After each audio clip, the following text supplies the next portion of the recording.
My grandpa was a total menace to the entire region, a savage rank beast, the purple gold mad lion himself. And my grandma, she was an even bigger legend than he was, a doubles rank divine beast, the jade scale snake emperor, carrying blood from two ultimate species. I was supposed to be the pride of the world, a real child of destiny. But in an age where everyone awakens some epic inner spirit beast, all I got was a pile of trash and ancient stone hut totally ruined, broken, and rotting away. This guy is the heir to two elite bloodlines, and yet he awakened a sketchy, illegal construction site. What a joke. As the hate from students and teachers flooded over me like a storm, something moved deep inside that worthless shack. A thunderous roar suddenly ripped through those rotting ruins. An explosion rocked my soul to the core. Congratulations, host, you have awakened the one and only secret weapon soul, the divine temple of the 10 demons. Complete 10 deadly trials to unlock 10 ancient savage beasts and rebuild the legend of ultimate power. Today was the awakening ceremony at the Shanghai Monster Academy, with the whole school watching my girl Vera, the campus hottie, walk gracefully up onto the stage. She stepped onto the stage, raised her slender hand, and gently pressed it against the smooth, glowing awakening stone. In an instant, a blinding flash of light exploded from the stone. A brilliant glow surged out, flooding the entire awakening square in seconds.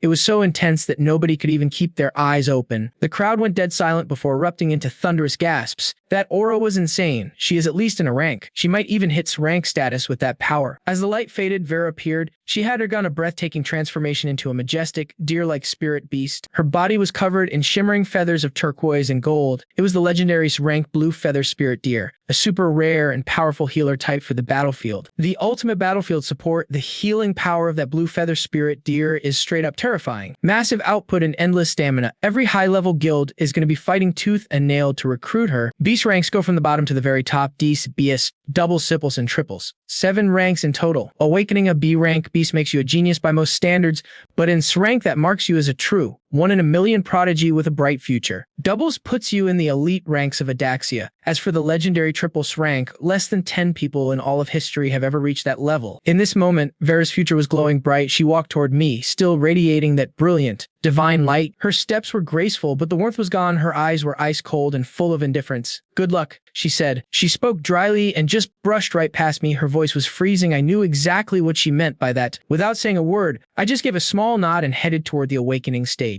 The second my palm hit the stone, a weak, ashy light flickered to life. High above in the clouds, the shimmering silhouette of an ancient, glowing palace appeared right before my eyes. The whole crowd burst out laughing. "No way, man. Did you wander onto the wrong set? Everyone else gets a savage beast, and this guy gets a house. Worst part is, it looks like a dump. This dude is finished. Game over. Someone carry him out." Mockery and laughter came from every direction, but my face showed zero shame. If anything, my expression was something else entirely. A strange light flickered in my eyes. Suddenly, a cold and mechanical voice echoed deep inside my head. "Congratulations to the host. Binding to the divine temple of 10 demons is complete. You must finish 10 trials issued by the temple to awaken 10 ancient savage beasts. The first trial has begun. You must swallow the awakening stone in front of you within 1 minute. Crushing it counts as a total failure, and the temple will automatically unbind itself. Success grants you the power of a triples rank." From the tatty set, my heart skipped a beat. I stared down at the awakening stone. My expression was totally impossible to read. Offstage, Principal Wade's face went pale as a ghost. He leaned over to the vice principal and whispered a cold order. "Don't let this drag on. Useless losers are just wasting everyone's time.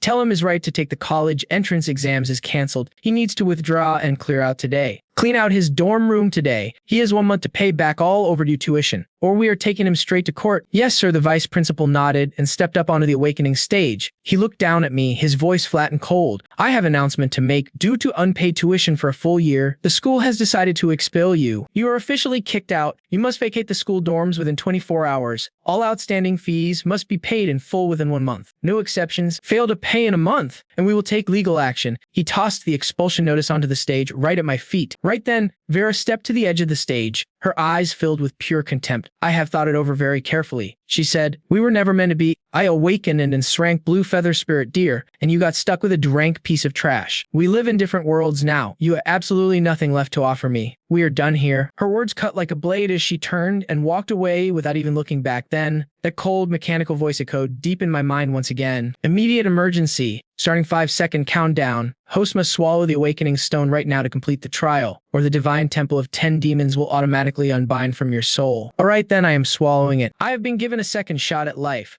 and I am definitely not letting anyone play me again. Without another thought, I leaned down, grabbed that awakening stone, and shove it straight into my mouth. The laughter across the entire square died out in an instant. Every single person there stood up. They stood there frozen, mouths open, totally stunned. 1 second later, my mind is totally hijacked by something massive and dragged into a vast, magnificent divine space. It is the temple of the 10 demons itself. Inside stand 10 massive, beastly shadows cloaked in darkness. Each one radiates a surge of raw energy, creating an overwhelming presence that feels absolutely soul-crushing to witness. Suddenly, one of those shadows starts laughing, its eyes snap open. 2 burning points of deep crimson light, then the massive beast lets out a sound, a roar that shakes the entire universe. The stars in the sky seem to be pulled away by an invisible power. Everything is pouring into its endless gaping maw. It is a chilling sight. From deep in my soul, my mind spins. It feeds on the sun, the moon, and the stars themselves. This is the legendary world of Beyond Teo, that fierce monster from those ancient myths. I actually managed to awaken a divine creature like this. Right then, a massive flood of information comes rushing into my mind. Congratulations to the host. The first Teo trial is officially finished. You can now freely transform into the afterlife form. Having achieved rank 3 times, you have received the TED Inheritance Talent. Talent number 1, Endless Devouring. Everything in every single existence can be swallowed whole. Anything you consume is converted into pure energy and completely absorbed into your physical body. No waste is created. Talent number 2 is called Infinite Plunder. Steal the talents of others and make them your own. Can only be used once per day. The target loses the talent forever. The target power must not be more than 1 full rank higher than the host. Third skill, Rage. When Teo rages, attack, defense, and recovery all spike by 10 times. The enemy never dies. The battle is not over. Warning, this talent puts extreme pressure on the host's physical body. Use with caution. I finish reading and my eyes go wide. My heart is flooded with pure joy. These talents are just absurd and unbelievable. So incredibly powerful. The voices from the 10 Demons Temple echo once more. The second trial is now officially granted. It is the trial of 10,000 beasts. Eat the corpses of 10,000 bronze rank beasts to finish the trial. Upon completion, you will receive Teo exclusive skills. The Legacy, the Divine Heaven-Swallowing Spear, the Blood Cage, and the Deathly Blood Flames. Back on stage, Principal Wade watches me swallow the stone and explodes in a rage. What was that? What are you all standing around for? Call the cops. This just destroyed school property. I want him thrown in jail. But the moment those words leave his mouth, I open my eyes and show him something. A dark, crimson ferocity flashes deep within my gaze. Principal Wade sees it and takes a step toward me. Instinctively, his voice comes out sharp and harsh.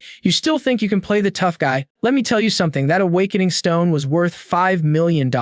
Every word gets stuck in his throat. The moment his gaze locks onto mine, an icy, bone-chilling sensation rises for feet, all the way up to his skull. His heart starts pounding in absolute, blind terror. Whatever nasty thing he was about to say gets swallowed right back down as he stares at me. Suddenly, a thick, suffocating aura surrounds everything. It feels like the air is filled with blood. A savage, bloodthirsty killing intent just explodes outward. From inside me, it swallows the entire awakening area instantly. Every single person in the square is holding their breath, faces pale, bodies shaking. This aura is too fierce, too bloodthirsty. It does not feel like they are facing a human at all. It is like they are not looking at a teenager, but staring at a savage beast that crawled its way out of ancient ruins. It is the exact same crushing pressure as a wild monster from beyond the barrier. Mio Leo, the head teacher, stands there frozen, eyes wide with pure shock. He had personally awakened a B-rank beast, and by the Academy usual standards, he was considered a very powerful man. But right now, standing directly in front of me, he can barely even breathe. His mind is racing. Whatever this kid awakened, it is definitely not B-rank. Mio Leo steps forward, desperately trying to speak with a sense of urgency. Principal Wei, listen to me. Look at the situation. Whatever he has awakened, it is absolutely no ordinary beast. There is no reason to kick him out. The current priority is measuring his rank. We really can't afford to bury a massive talent like this. It would be a shame, but since the Awakening Stone is already inside me, further testing is impossible. Principal Wade's expression turns completely sour. With no other choice left, he pulls out his phone and starts making call after call. I watch the whole scene with cold amusement. I see right through him. Principal Wade pettiness has been going on for a long time now. He even tried to kick me out right in front of everyone. Everyone walked away and left me with zero dignity. Because of that, I had absolutely no reason to stay here at Singhai Monster Academy anymore. While I am still lost in thought, a sharp, piercing dragon cry suddenly tears through the sky. A massive winged beast plunges through the clouds and begins to descend slowly. A gold-rank hornet drake, famously known as a supreme ace of the skies. The people in the crowd begin to exchange confused, hushed whispers. Who exactly is coming? The awakening of a single student has actually attracted the attention of these elite gold-rank powers. 3 people leap from the dragon's back.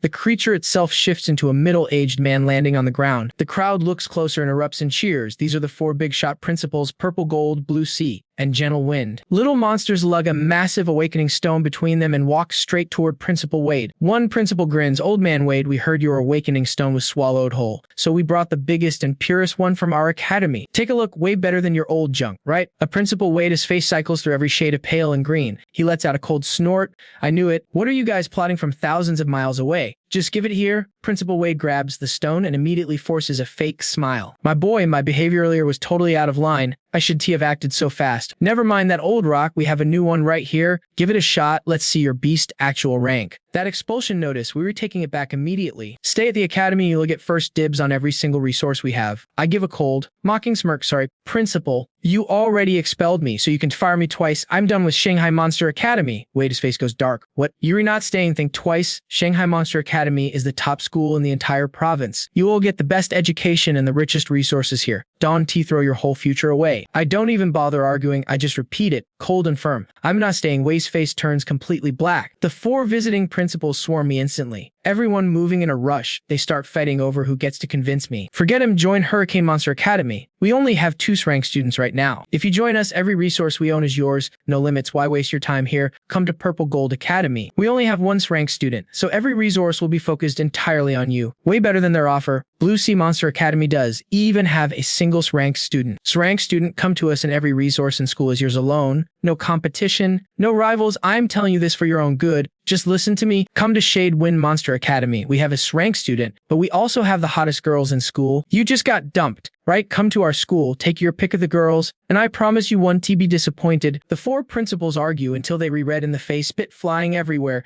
Students stare at the stage, totally stunned by the crazy special treatment. Principal Wade stands to the side. He looks more miserable than ever, completely helpless to stop them. Finally, Principal Wade can't hold it back anymore. He roars out, "What are you guys fighting about? Let him test his rank first. We don't even know if he's N's rank." Relax. I scan the crowd and lock eyes with Vera. This is getting interesting. I'm actually curious when my real rank drops. What kind of face is she gonna make? I step forward and slam my palm onto the new Awakening Stone. A blinding light explodes outward, more intense than before. Even brighter than the one Vera made, it lights up the entire city of Shanghai instantly. Then it happens with a sharp crack. The massive Awakening Stone just shatters, blown into pieces by the light itself. Shards fly everywhere, total silence, nobody can believe their eyes. Everyone knows these stones measure ranks from D all the way up to S. Breaking the stone means my talent completely blows past S rank. In the entire history of the Shanghai Beast Academy, this has only happened once before. 30 years ago, a student awakened dual rank powers. Tanu blue dragons sent shockwaves across the province. Back then, a top university from the capital sent a rep overnight and gave that student unconditional acceptance. After he graduated, he went straight into the military by divine order. Then he left to found his own sacred order and became its leader. That sacred order grew into one of the most powerful forces in all of Daxia, and the man himself is now a legend. One of the most powerful figures in the entire military command.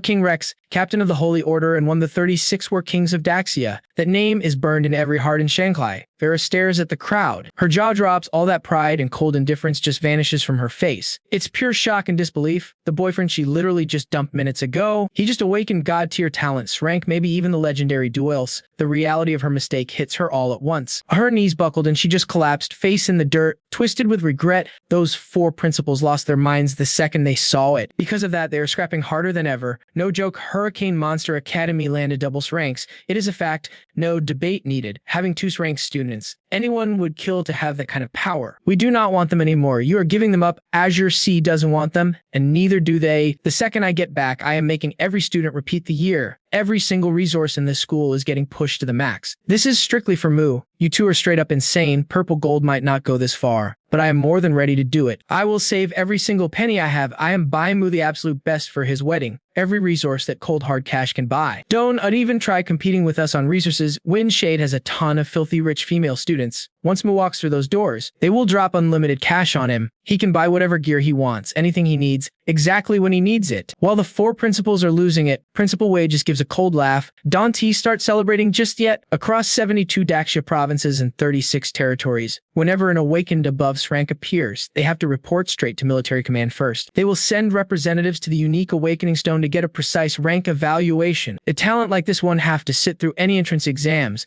The top tier universities will be crawling to him instead. No matter how much you fight over him, you're honestly just wasting your breath. The 4 principals pause their arguing and turn toward Wade, shooting him some looks of absolute, pure contempt. So what? As long as he lists our academy as his alma mater, we are the ones who win. A pair of rank geniuses graduating under our name. That alone puts us light years ahead of Shanghai for generations. The only reason Shanghai has been sitting on top of us all these years is because of you, War King Rex. We want our own legendary geniuses now too. Ah, keep dreaming. Principal Wade's mouth curls into a sly smirk. I have already sent the official report to the military. Their people will be here any minute with the military's own unique Awakening Stone. If he really is a legendary rank, you could sell off every single asset you have and you still wouldn't be able to be outbid military command or those top-tier universities. Deep down, Principal Wade is drowning in regret. It is eating him alive. If he'd known Mo had that kind of talent, he would have carried that kid on his back for 10 years, unpaid tuition. No problem, he definitely would have expelled him. Right in public, too. Meanwhile, at the Shanghai Military Command, Commander Quinn puts his pen down with a dead serious look. Say that again. Shanghai Beast Academy popped an Awakener above rank, and 5 principals are already begging military command for that unique Awakening Stone. Yes, sir, this is an urgent report straight from Shanghai Monster Academy. There's no doubt about its accuracy. Plus, the principals from Hurricane, Purple Gold, and the other 3 are already there on the scene. The entire awakening ceremony is being broadcast live all across Shanghai province, the subordinate replies politely. Commander Quinn instantly pulls up the live broadcast. His eyes lock onto the screen, and his brows start to furrow slightly. He mutters quietly to himself, Mo Lin, why does that name sound so familiar to me? Ring a bell, a subordinate steps up speaking fast and low, sir. Mo is the son of those 2 fallen heroes, Lance and Ara. What? Commander Quinn's face drops instantly as he pushes himself up. 3 years ago, during the Battle of Shanghai's fall, Lance and Ara died in combat. They were the most elite soldiers. Military command has never produced anyone like them, especially Lance. Before the fight even started, he had already passed the selection for the Red Holy Order, one of Daxia's 4 major holy sects. His future was limitless, yet he fell on the battlefield. Commander Quinn mourned them for a long time, and now, here is their son. Quinn's gaze turns sharp. He speaks with quiet authority. Deploy the troops and bring the exclusive Awakening Stone right now. This time, I'm going to Shanghai Monster Academy myself. At that moment, a relaxed, easygoing laugh drifts in. Someone walks in from outside. If Commander Quinn is heading out, why not let me tag along? I want to see for myself if Lance Essen is truly that brilliant. Commander Quinn immediately turns and bows. With all due respect, his face is solemn. War King Rex, he quickly adds, War King Rex, Shanghai Monster Academy really produced a double awakened prodigy. He is rank and the son of our fallen hero, Lance. I am heading there in person right now. A flash of genuine surprise hits Rex's eyes. Then we absolutely have to go. Let's head out together. Then the 3 of them hop on S-rank Horned Dragon and race towards Shanghai Monster Academy. Back at Shanghai Monster Academy, a fancy, comfy recliner appears right next to the awakening stage, and I'm just lounging there with my eyes shut, totally chill. Meanwhile, those 4 visiting principals are hovering all around me, acting like a pack of loyal servants. One is fanning me, another brings me iced tea, and the rest are busy massaging my hands, my bad back, and my legs. The students are jaw-dropped with envy. I am getting the royal treatment, while Principal Wade is literally shaking with hidden rage. Then, a savage wind howls and S-rank Horned Drake, way bigger than any gold-tier beast, rips through the clouds above us. It glides down, blotting out the sun over the academy. Every head tilts back, eyes wide with pure shock and confusion. Who is this big shot, riding in S-rank Horned Drake like it is nothing? 3 figures leap off the drake and land with perfect chill. When the smoke clears and reveres the elegant man leading them, the whole square just loses its mind. Screams are coming from every single direction. No way, that is Rex, the War King from the Holy Order of Tanyu. What is a legend like him doing here? Rex scans the crowd with a calm, steady gaze. He speaks softly, but somehow his voice hits everyone like he is standing right there. I am here because word got out. Apparently a massive young talent just popped up right here in Shanghai province. Commander Quinn told me everything. Seeing the War King Rex in person, the news hits the crowd like a massive bomb. It is thunderous. The live stream chat is absolutely blowing up. What started as a local stream now exploding across 72 provinces and 36 territories.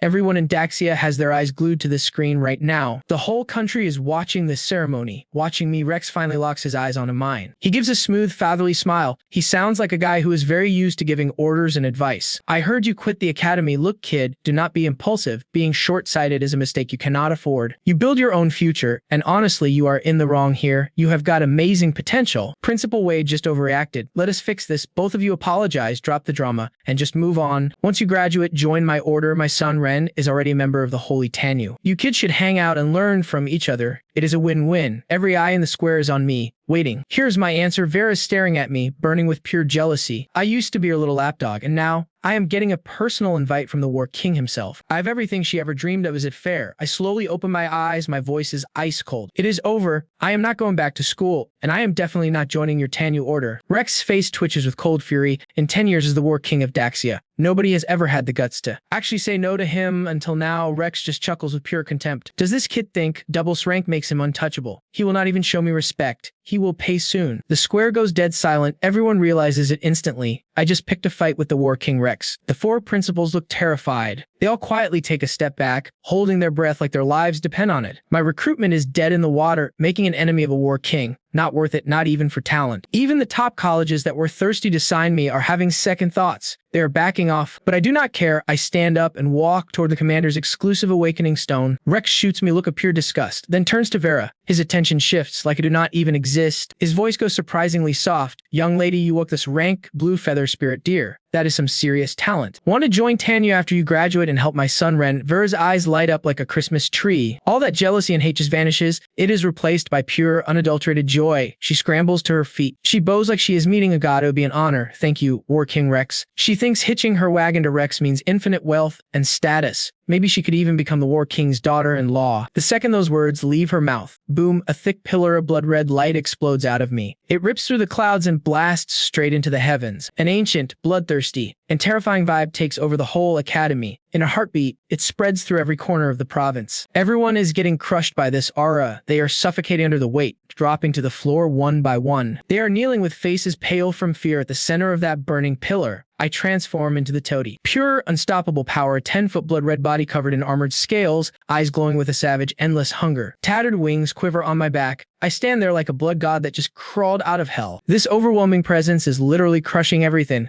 A shaky voice piped up from the crowd below. Is this what a double rank feels like? It is totally terrifying, and yet it feels so distant. High above, the aura radiating from my body just kept surging, getting way stronger by the second. Crushing pressure slammed into the entire Shanghai province as raw cosmic energy went wild. That blood-red pillar of fire burned brighter and more vicious than ever. Freaky phenomena are popping off everywhere, sending out literal shockwaves. You could feel it across all 72 provinces of Great Daxia. Rex went pale instantly, his eyes popping with pure shock. He jumped to his feet as a ragged cry ripped right out of his throat. Something is way off. This is not some doubles rank. This aura is infinitely more powerful than anything I felt during my own awakening. Rex's head was spinning in total chaos. Then a terrifying thought forced its way to the front of his mind. This aura is too much. It hits every beast as primal fear, forcing them to bow down. There's only one logical explanation left. This kid did not just wake a doubles beast. He summoned a legendary triples. Even in Great Daxia, prodigies like this are rare. You can count the people who have awakened in rank on 2 hands, but when a triples talent drops, the awakener gets a massive prize. An open invite to join any of the 4 great holy orders within Great Daxia, no questions asked. Compared to the big 4 holy orders, Rex, Tanu, Cruci, nothing is basically the ultimate guardians. These 4 orders answer to nobody in the military. They report straight to the head of Great Daxia. Honestly, even the 9 heavenly kings are not worth a second glance from them. All the students around me hit the deck, forced onto their knees by a pressure they just could not fight. This is the dominant bloodline of a pure ancient divine beast, crushing everyone in its path. Vera squeezed her fists tight, teeth gritted. She forced her body upright with every last bit of strength, absolutely refusing to bow or kneel. The 4 deans and Principal Wade were all gritting their teeth to resist, but their bodies were shaking uncontrollably way past their limits. Vera's face twisted in pure agony. Finally, she just could not hold herself up any longer. With a heavy thud, she dropped to her knees, bowing low before the same boy she once looked down on like trash. Right now, I can feel it perfectly. That power is digging deep into my body through the Awakening Stone. Every alarm bell in my head started ringing. This is bad news. This could lead to some seriously unwanted consequences. If the world learns Daxia has a talent beyond triples, I will not just be a target for beasts, but for every rival nation out there. Other nations will do anything to take me out.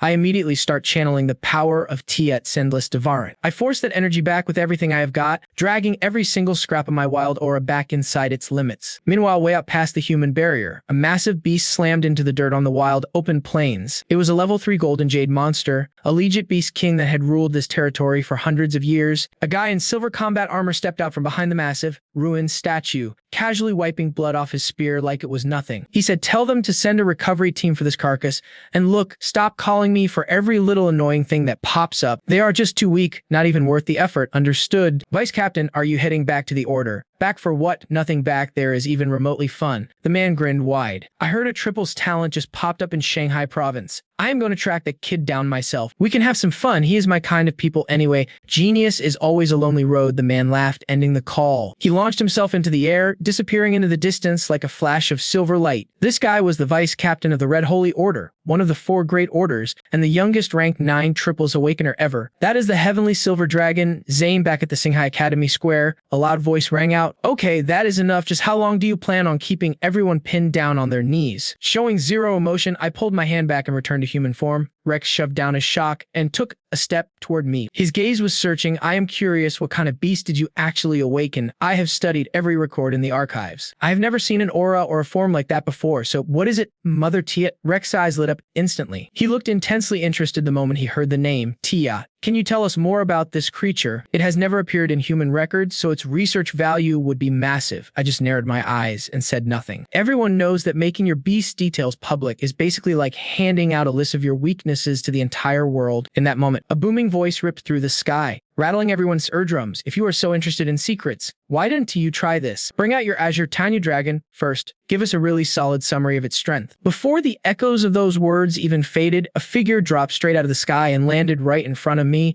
The second the crowd realized who it was, the whole square just exploded. I am Zayn, Vice Captain of the Order of the Red Saint, one of the 4 legendary High Orders. Man, look at a legend of that level. He just arrived here from MOU and he is barely 30 years old. Still, his raw power rivals any war king in the entire Great Shi Empire. Since he is the Vice Captain of the Order, absolutely nobody dares to underestimate him. Rex's face instantly turned dark and twisted. He spoke in a cold and sharp tone. Zayn, I heard the Holy Order assigned you to a mission on the border. Being here in Xinghai province is a waste of time for someone like you. Aren't you worried? What will Captain Ning say? Rex has spent 30 years climbing to reach his current position. However, Zayn has managed to match every single one of those achievements in just 10 years. Rex could never stomach Zayn, and that feeling was totally mutual. In Zayn's eyes, Rex was nothing more than a self-righteous fraud. He only climbed to the top spot by marrying into the Qin family. These two were always at each other's throats. War King Rex can save his concern for someone who actually needs it. I finished that mission for the Order quite a while ago. Zayn gave a short and blunt answer. He smirked, his voice dripping with pure contempt. It was just a rank 3 golden jade beast. One shot and it was over. Oh, but aren't you a War King? Rex is also level 3. Right, my bad. I definitely wasn't talking about you, Rex. Please do not take it to heart. Rex froze up instantly. No need for apologies. Level 3 was last year's news. Ah, I see. Zayn let the words hang as a smug realization slowly dawned on his face. So, does that make me better? Is that right? I skewered that thing with just one shot. It was a monster, but only a little. It was weaker than War King Rex. Rex's face went as black as a burnt pot. Your order always keeps you busy, right? So why did you come all this way? What, for no specific reason? Zayn shrugged with a relaxed smile, looking totally unbothered. A genius just feels the pull of another genius, that is all. I have always liked making friends with actually talented people, and nothing bugs me more than mid people pretending to be something that they are definitely not. Rex's expression was darker than ever before. Suddenly, Zayn moved, a total blur, and appeared right beside me in an instant. Man, the aura radiating off you is incredible. Totally my style. Let's be friends. I am Zayn, 10 years older than you. Just call me Zayn if you want. I scratched the back of my neck, feeling a little awkward, and said, nice to meet you. It's you, Zayn. I am not great with words. Sorry if I sound rude. What's that? What are you even apologizing for? Zayn slapped my shoulder in approval, grinning even wider. Why not come join us at the Order of the Red Knights? I need someone real to talk to. Give it a few more years to level up your strength, and then you can spar with me every single day. Right now, nobody in the Order can take me, and the captain is way too strong. I do not want to get crushed. But I trust you. Wait another 10 years, and you will definitely lap that living son-in-law over there. Rex was shaking with uncontrollable rage. Zayn, I am your superior officer. The military command is a very strict hierarchy. I am a war king of Great Shia.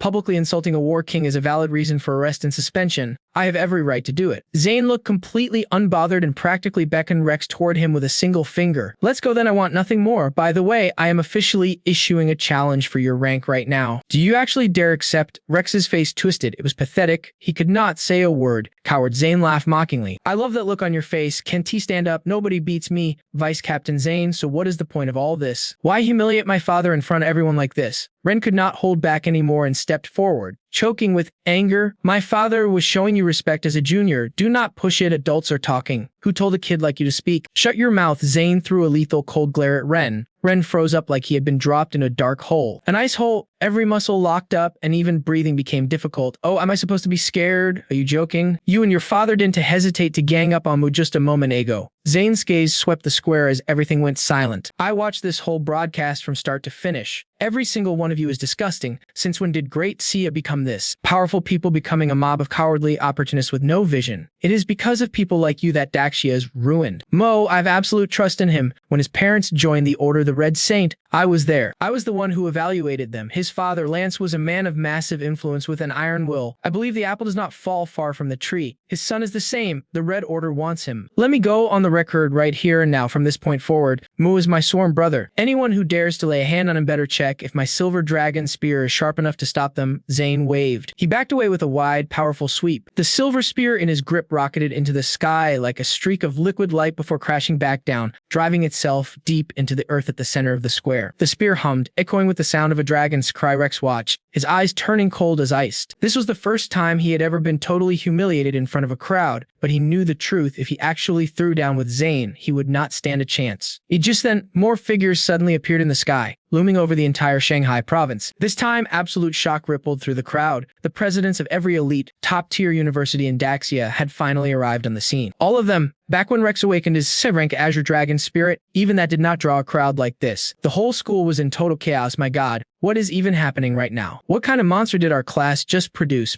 I am the president of Moju Monster University. Join us and name your price. Name it. Beast blood essence, elixirs, combat weapons, beast gems, or monster cores. Whatever you want, we will provide. Step aside, you are talking like Elven Monster University does not have all that stuff too. The president of Elven Monster University stepped forward immediately. Mu, come to Elven, and I will handle your request personally. I will get you a weapon forged from a diamond rank beast shell, plus the complete blood essence of a first-class diamond monster. You sly old man trying to drive the price up. The president of Shanghai Monster University refused to be outdone. Come to Jinghai Monster University, and we will give you a full diamond rank beast carcass along with every possible resource we have. Plus, we will give you access to our top secret files on sustained energy serums. Just come to the Imperial Capital University. Their president spoke up with total calm. We might not have as much flashy gear as the others, but we just acquired the entire carcass of a beast. It is a red jade rank monster, and we have an exclusive beast gem forged from it with a special talent skill. I believe it is a perfect match for you if you want it. It is yours right now. In the blink of an eye, the presidents of the big four Daxia universities were all fighting over me, arguing in public. It was insane. The students standing around just stared at them in absolute, stunned silence.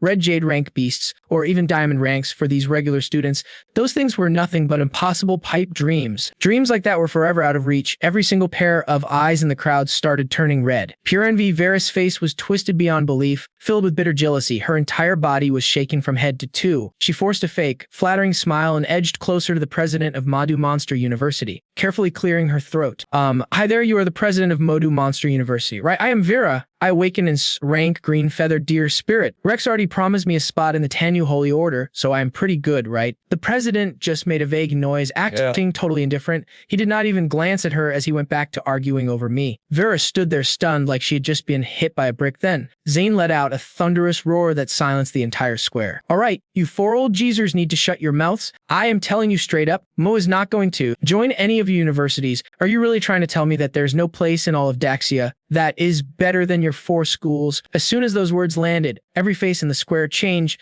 Someone spoke up, their voice trembling with fear. Could it be you want him to go to that place? Purgatory University. Exactly, Zayn said, without a second of hesitation. Only that school can help him unlock his full true potential. Daxia has no shortage of massive universities, and the big four have sat at the top for a long time. But besides those four, there is only one absolute, supreme institution that exists. It is a place that regular students would never even dream of seeing as a real option. This place is called Daxia University. It was built and run by the Fourly Orders of Daxia, along with the military high command. Every year, this place takes in exactly 100 students for a 3-year program. 300 students total, yet they employ 225 masters, 9 great angel kings, 36 were kings, and 72 kings. These are garrison generals from the military command, along with 108 elite combat commanders. The details made everyone turn pale. The mortality rate is 70%. Zayn turned to face me, his tone serious and sincere. Mo, do you want to join Daxia University? I'll be straight with you. Even with your triple rank talents, you still have to pass a formal entrance exam, an assessment just to get in. We do not promise any resources or special privileges, but I can promise you this one thing. If you actually graduate, you will become one of the most powerful figures in the entire military command system. And if you take first place in the entrance assessment, you will be the future captain of the Red Holy Order. When that day comes, not a single person will be able to use their power or bloodline to push you down. No one will ever force you again. Look, if you refuse to play by the rules, you can become a one-man clan. Just you, a single guy, can build an entire dynasty from scratch. For 100 years, one man can hold his ground against all 72 provinces and 36 domains of Daxia. After hearing that, I spoke up. I raised my hand and yelled, "Yo, Vice Captain, quick question. If I join Daxia University, do I actually get to kill monsters?" Monsters? Zayn blinked in shock, then he just burst out laughing. Hell yeah, you do. Know why Daxia University has such a high death rate? Because every student have dived deep into the ruins to hunt beasts and gain real combat experience. So you like slaying beasts? How you better do. Now I know exactly what I need. The second challenge of Taotie, 10,000 beasts. This trial requires me to consume 10,000 bronze-level beast corpses inside Daxia University. As long as I have the power, there will be plenty of beasts to kill. I know I am right. Keep watching. You were born to be a warrior. Zayn laughed loudly with pure joy. Suddenly, I stepped to the side. I grinned and shouted, I am joining Daxia University. I know the truth better than anyone else. Those ancient monsters inside the 10 feet shrine are no joke. Seriously, my life has always been destined for this. It is all about blood and battles from here on out. Zayn saw my answer and his face lit up. He looked totally satisfied with my choice. He reached into his coat and pulled out a card, handing it over. In 1 month, Daxia University opens its doors for student evaluations. Just take this card and show it when you arrive, and here, take this. It is the blood essence of a gold-level ghost blood wolf. Consider it a welcome gift from your new big brother. This beast I hunted was way beyond the normal limits. Once it is processed, I will have someone check it out. They will pull a main bone and forge it into a custom weapon just for you. What kind of weapon do you prefer? The talent skills granted by the light of Taotie flashed through my mind instantly. The heaven-swallowing divine spear. I answered without hesitating, I like spears. Zayn stayed quiet for a second, then slapped me. He slapped my shoulder and laughed, you have good taste. Kid, coincidentally, I know a spear that will suit you even better. I will send it to you before the big assessment. From now on, do whatever you want. There is no need to hold back. With me around, nobody will dare use their status or power to push you around. When he finished, he glanced to the side. Rex was standing right there. He looked absolutely miserable. However, he did not dare say a word. His face just went dark. It was like a storm. He tossed a card to Vera and said coldly, "This is a registered membership for the Tang Holy Order." Without saying another word, Rex turned and walked away without looking back. Not even once. Vera just stared at the card. In her hand, the joy she expected was gone, replaced by a hollow feeling, endless regret. Zayn was getting ready to leave too. Before heading out, he scanned the entire square and the trees. He left behind one final, chilling warning. I won't interfere with rivalries between you kids, but if any of you try to use your age or power to bully your juniors, do not blame me. With that, he turned into a streak of silver light and vanished into the sky. The university principals saw how things went down. They just shook their heads and left, one after the other. Only Principal Wade stood there alone. He was too heartbroken to even cry. He just lost a rare talent that only appears once every 10,000 years. He had turned me into his sworn enemy in the process. At the same time, Vera's regret began to drown her like a rising tide. Her legs gave out, and she collapsed onto the ground again. Right then, a young man walked up to Vera to help her up. "Are you okay?" Then he snapped his head around and glared at me with pure rage. "Mo, how could you do this to her? What is wrong with you? I am challenging you to a death match. Do you have the guts to accept?" "Why wouldn't I?" I answered without a care in the world. "Put 1 million Daxia coins on the line or done bother." "Deal." The man agreed instantly. "Think again, you know the rules in a death match. Once you step onto that platform, life and death are your own business. If you die because you were not good enough, nobody is held responsible, of course." I let out a short, cold laugh. "In that case, I will ask the principals here to act as referees and witnesses." "Referees? Are you for real, kid? Don't you think for a second we done see what you're doing? You just woke up 3 days ago. S-rank or not, by now, your level must be something significant. Mo only woke up today. How could he possibly be a match for you? You're just a lowlife." All 4 principals were surrounding him, putting on the pressure. But this guy, Penn, backed him up. Because of his father, Tao of the Holy Blood Fire Order, he did not even blink. He just smirked and agreed with the principals. He did it himself. If he does not care,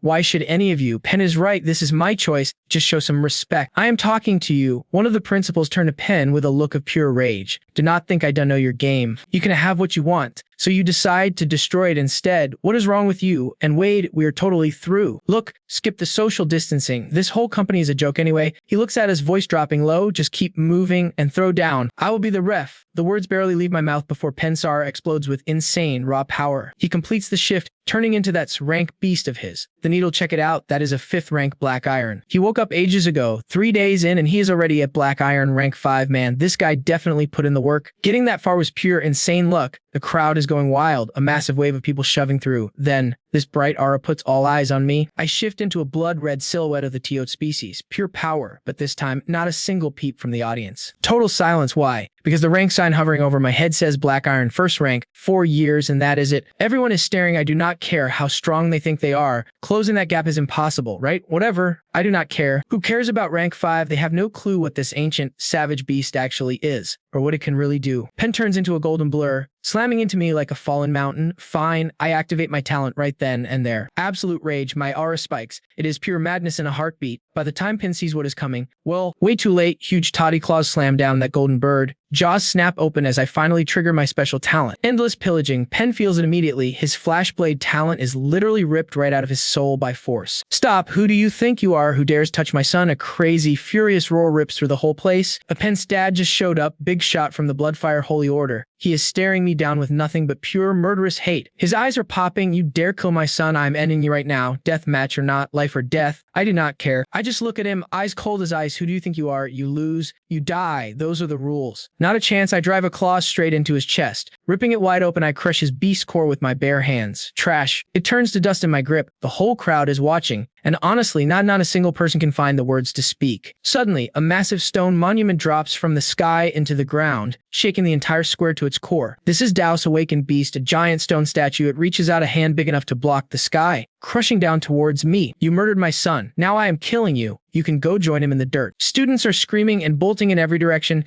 The Academy's leaders try to intervene, but 4 gold-level warriors cannot stop a Jade-level commander. He is a Jade-rank commander. Stop. Do not let your anger lead you straight to destruction. Mo is a once-in-10,000-years prodigy. Do you have any idea what happens if you kill a talent like that? Daxia's prodigy. He is their golden boy, but my son is nothing. Why is my kid dead while he is still breathing? Tao is past listening. He is lost in madness. Your son is the one who challenged him to a death match. He lost. You cannot blame me for this. I do not care. My son is dead, so he dies too. Quinn, mover, you are next. Right then, a third voice cuts through the noise. It is calm, but it carries some serious, heavy authority. Back off, just back off. Tao snaps back without even thinking. Who the hell do you think you are? Say that to my face if you dare. But then he sees who it is. Tao freezes. Every single muscle in his body goes stiff. He is paralyzed. Even his voice is shaking. Captain, what are you doing here? Let go of your beast form now. No way. This kid killed my son. I want my revenge.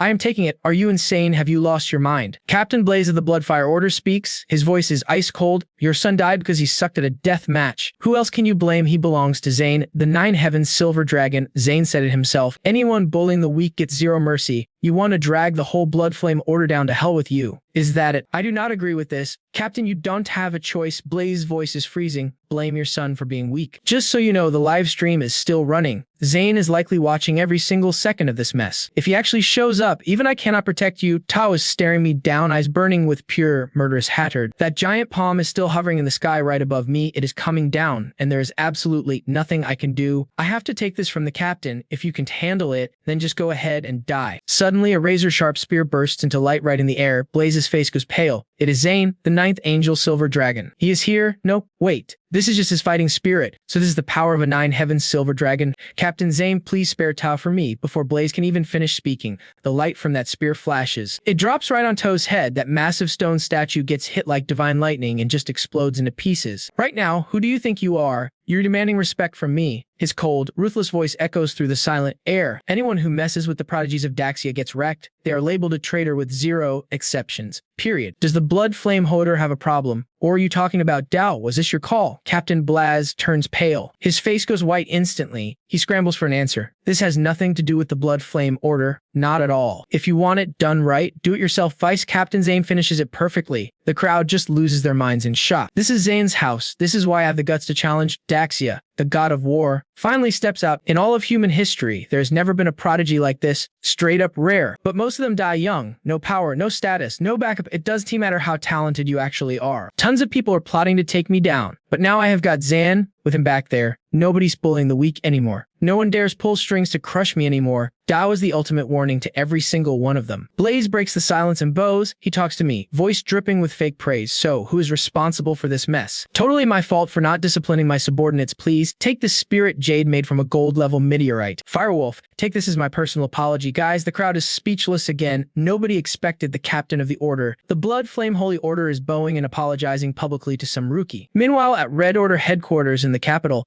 Zayn, you took out a military officer closer in broad daylight without saying anything. This puts me in a really tough spot. A total mess. Which group of old fools is trash-talking me? You coming back now? Zayn doesn't even look up. He's just polishing his silver dragon spear, acting all cool and casual. China Hao, the third son of the Qin family, my own son, filed a formal complaint against me with military command. Sticking up for his brother-in-law, Rex, that guy never. He just minds his own business. Zayn lets out a short, mocking laugh. When I am done climbing the ranks, I will grab a bite, have a quick chat with him. Troublemaker, I hope it stays a conversation. Silver Snake's mouth twitches. He looks at the spear and notices some tiny words carved right into the handle. The weapon of truth. I know. I'd rather win people over with kindness. Fight if you have to, but keep them out of the hospital. The intensive care unit at the Capital Imperial Hospital is already packed with people. Just then, Zayn remembers something. Is the annual beast tide on the new moon coming up soon? Yeah, it is. Silver Snake looks serious. The monsters out there in the ruins, they were getting more and more violent by the day. Captain thinks Beast King number 14 is about to show up. What? Zayn's expression flips in an instant. In the history of the 100 Blue Star nations, every numbered beast took an army of elite warriors from different countries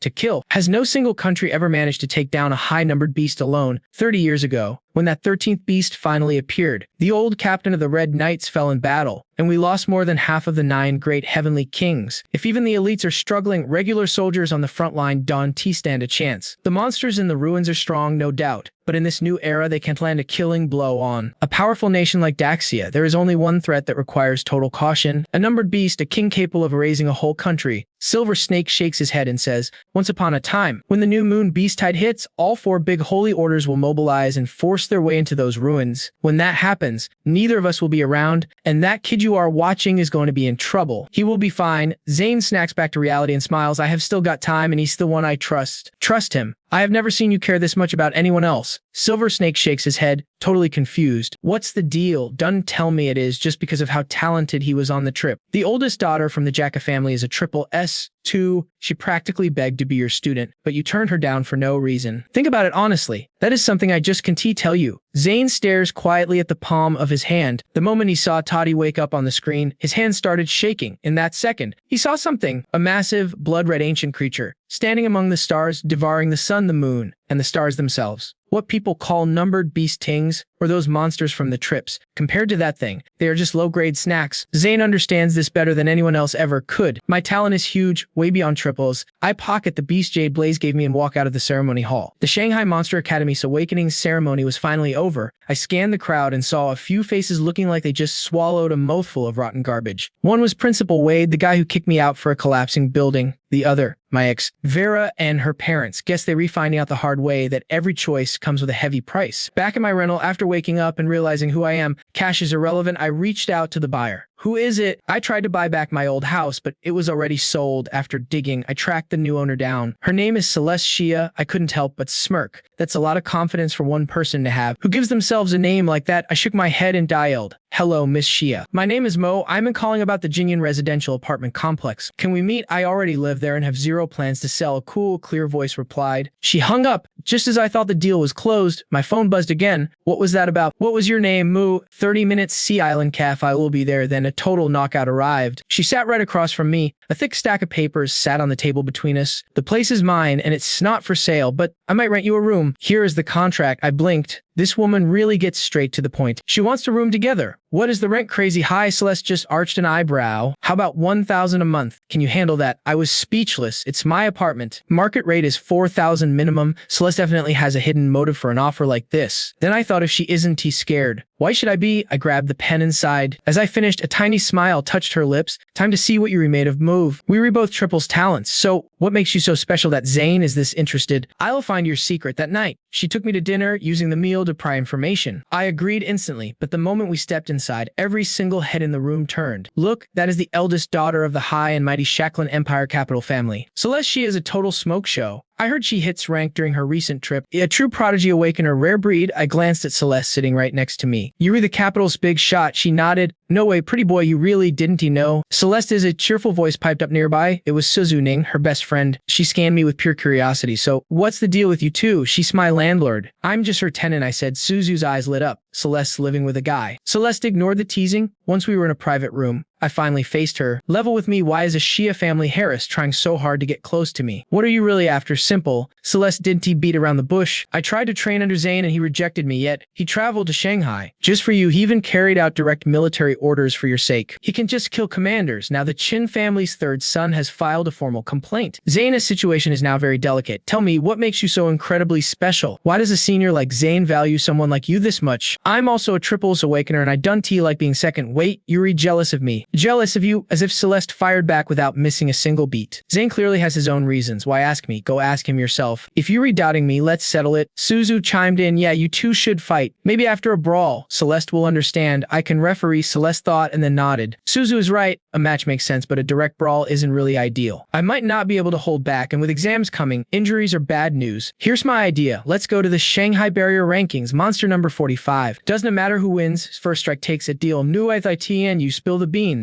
Why did the senior pull that stunt? Zayn actually picked you, my interest just spiked. But if I win, you've got zero chance of coming out on top. Where's the fun in that? Just you wait. Celeste bit her lip like she was caught stealing. If you win, starting right now, I am officially your personal assistant. No joke. You say go east, and I'm heading east. I won't even glance toward the west. Deal after devouring a massive meal. The whole squad headed straight for Shanghai Military Command. Commander Quinn shook his head so fast he looked like a bobblehead. Absolutely not. No way. No way. You both know you're way too important to the future of Dax. One day you will be the Guardians, but that day is not today. Uncle Quinn, I know you were just looking out for us, but seriously, there is zero need to worry. Celeste said it with total chill. It's just some low-level bronze rank monster. I'm not sure what it means to him, but to me, it's literally nothing at all. Those words had barely even left her mouth when a bone-chilling cold exploded from her body. The shimmering silhouette of an ice phoenix flickered into view. Appearing right behind her, black iron level 10. Miss Shia, it's been less than 1 month since you awakened, if I remember correctly. Exactly, Commander Quinn's jaw hit the floor. To me, the black iron hierarchy is barely worth mentioning. That's just how our Celeste rolls.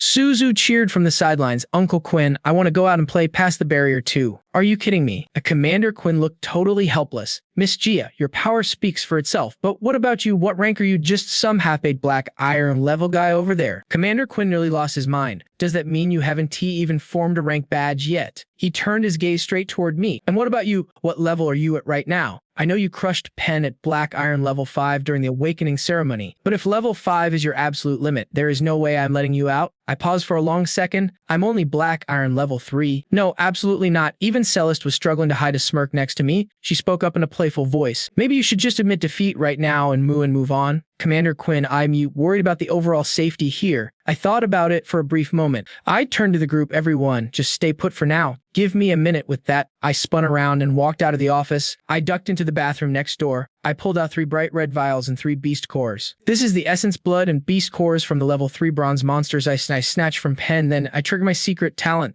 infinite devour. Normally, when someone uses monster essence blood to toughen up their body, they have to dilute the stuff first, mix it with a potion and absorb it slowly over time. Even then, a massive chunk of that energy just vanishes during the whole process. On average, only about 50% of a single drop of essence blood can actually be absorbed by a human body. Same goes for the beast cores, but for someone like me, carrying around a power like with my infinite talent, those little restrictions are totally pointless. As the skill activated, Teot opened his blood-red eyes deep in my soul sea, and a terrifying suction force exploded instantly. What? All 3 vials of essence blood were consumed without leaving a trace. Then I opened my mouth and swallowed those 3 beast cores whole. The bathroom was spotless. Surrounded by thick, glowing red light, I could feel it clearly. My power was surging at a crazy speed. You could literally see it. Black Iron level 6. Done those resources pushed me up 3 sub-levels at once. With my Act to Combat Fury form, my overall power is going to be massive and match up perfectly. Black Iron level 10, no question, but that's still not enough. I need a crushing, overwhelming victory. So I reached deep into my pocket and pulled out another vial. This one, gold. This is the essence blood of a gold level Bloast Wolf given to me by Zayn himself under normal conditions for a Black Iron level cultivator. Forcing gold level essence has a 99.9% chance of completely wrecking your body. But with Teot's infinite devour talent, I've got absolutely nothing to fear at all. Period. As I crushed the vial in my hand, a thick, savage atmosphere instantly swallowed the entire military command building. I could see it clearly.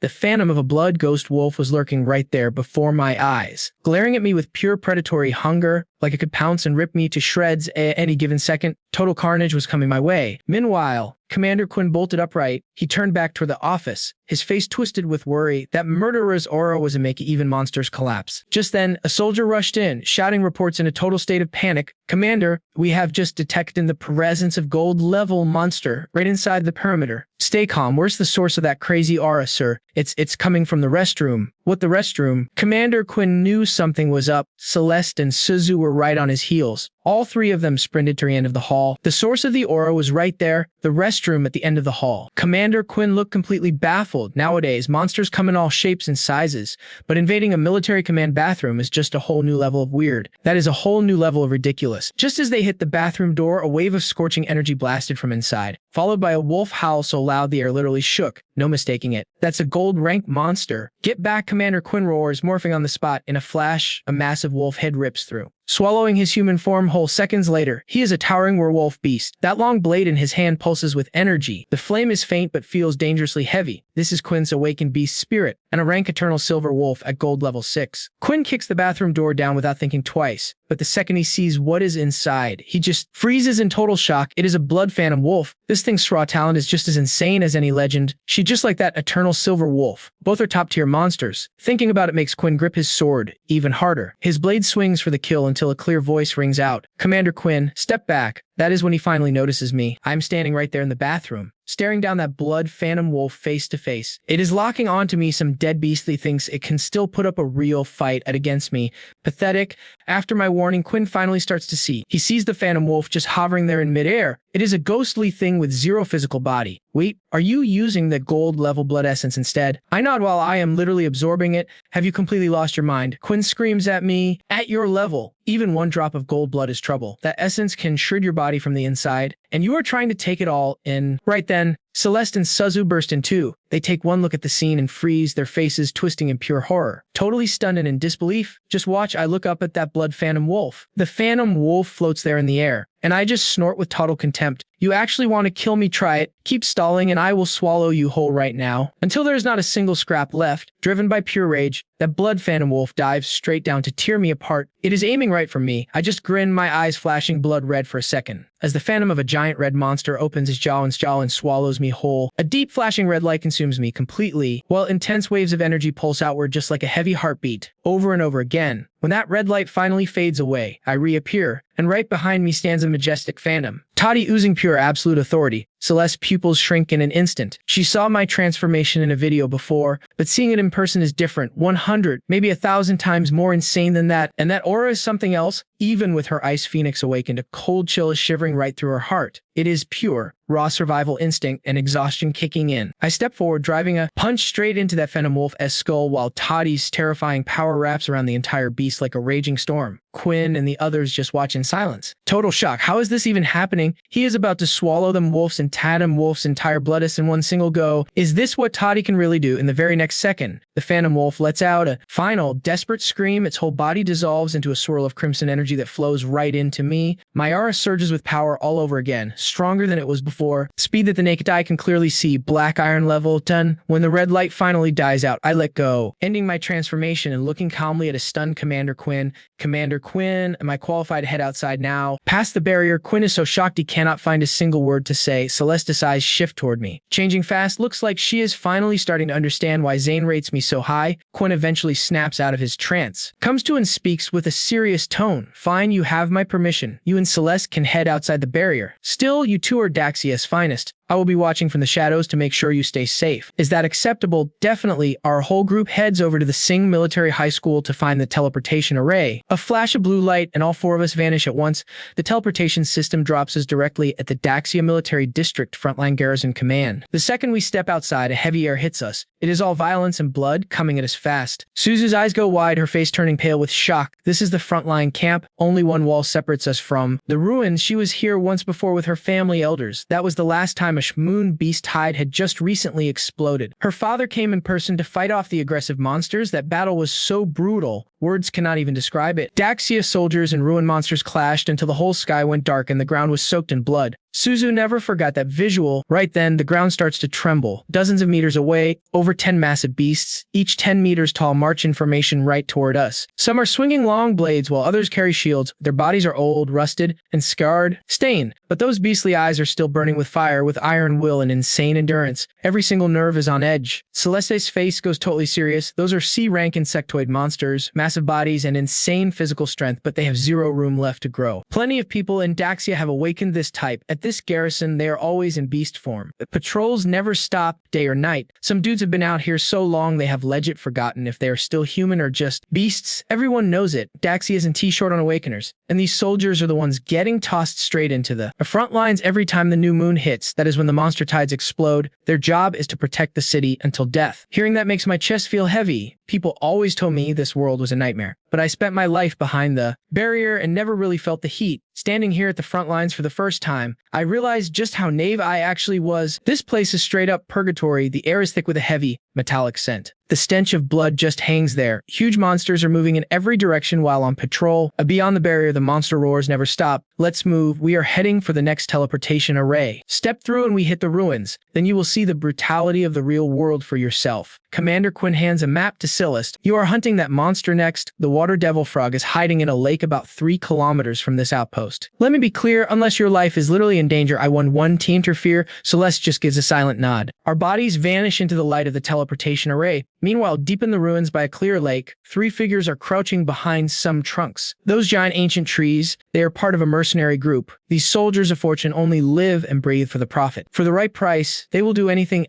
They have already set the trap and are waiting. They are staring at the water with total focus. Boss, do you think it will work? Is the water devil frog really gonna bite? Of course, Lily, their leader, whispers that water devil frog's favorite snack in the world is some black iron, level 3 silver-scaled fish, soft meat, killer taste. It is definitely going to show its face. Once it is out of the water, that frog can only use a fraction of its true power. Then, that number 45 spot on the leaderboard is ours. Right then, a massive red shape erupts from the surface of the lake. It is the water devil frog in the flesh. This thing doesn't just jump like crazy, it has total control over flowing water. Lily hisses, take it down. That water devil frog has insane senses. Don't let it spot you. All 3 of them hold their breath. They didn't even make a sound, but they totally underestimate it. The frog unhinges its massive jaw and lets out a screech. That shriek turns the water into sharp blades that fly straight toward where the trio is hiding. Their faces go pale. One guy gets skewered right through the skull by a water spike, dead on the spot. Lily sees things are going south and bolts with the other survivor, but the water devil frog isn't in any rush. To that monster, these 2 are just pieces of meat on a chopping block. The water devil frog vanishes and reappears right above them. We're done for. I'm gonna die right here. At the last second, a streak of brilliant blue ice phoenix fire cuts across the sky, releasing a storm of bone-chilling ice spikes at the monster. Lily and her partner see the opening and scramble for cover as fast as they can. They watch Celeste and the water devil frog clash from a distance. The beast is watching the water. Its meal escaped, and it is totally furious now. But it quickly realizes the ice phoenix in front of it is a much better prize. A flash of greed hits the frog's eyes. Its tongue snaps out like a whip, lashing out at Celeste while a stream of deadly venom sprays from its mouth. The second those ice spikes touch the poison, they start to melt into nothing. Celeste's face drops instantly. Everything is hitting her all at once, and she's totally overwhelmed by the power. This water devil frog isn't just some bronze rank trash. At that exact moment, a crimson figure drops from above. I activate TS talent, Frenzy, and the entire area gets swallowed in a wave of blood-red light. The massive pillar of water coming from it gets absolutely deleted by one single punch. The water devil frog is stunned. It narrows its eyes and opens its mouth again. 4 swirling water columns erupt and blast toward me. I trigger the talent I stole from Flashblade, and my speed hits a whole new level in a heartbeat. I strike with lightning speed. My crimson palms land heavy blows, leaving afterimages that shatter every single one of those water blades. One breath, I take a step and vanish completely. The shadow of a golden eagle starts glowing. It's like I've grown golden wings, claiming the entire sky. And then, I appear right in front of the water devil frog in an instant. That monster is so terrified its entire body just freezes up solid. It can even move. I clench my fist and throw one punch, killing it instantly.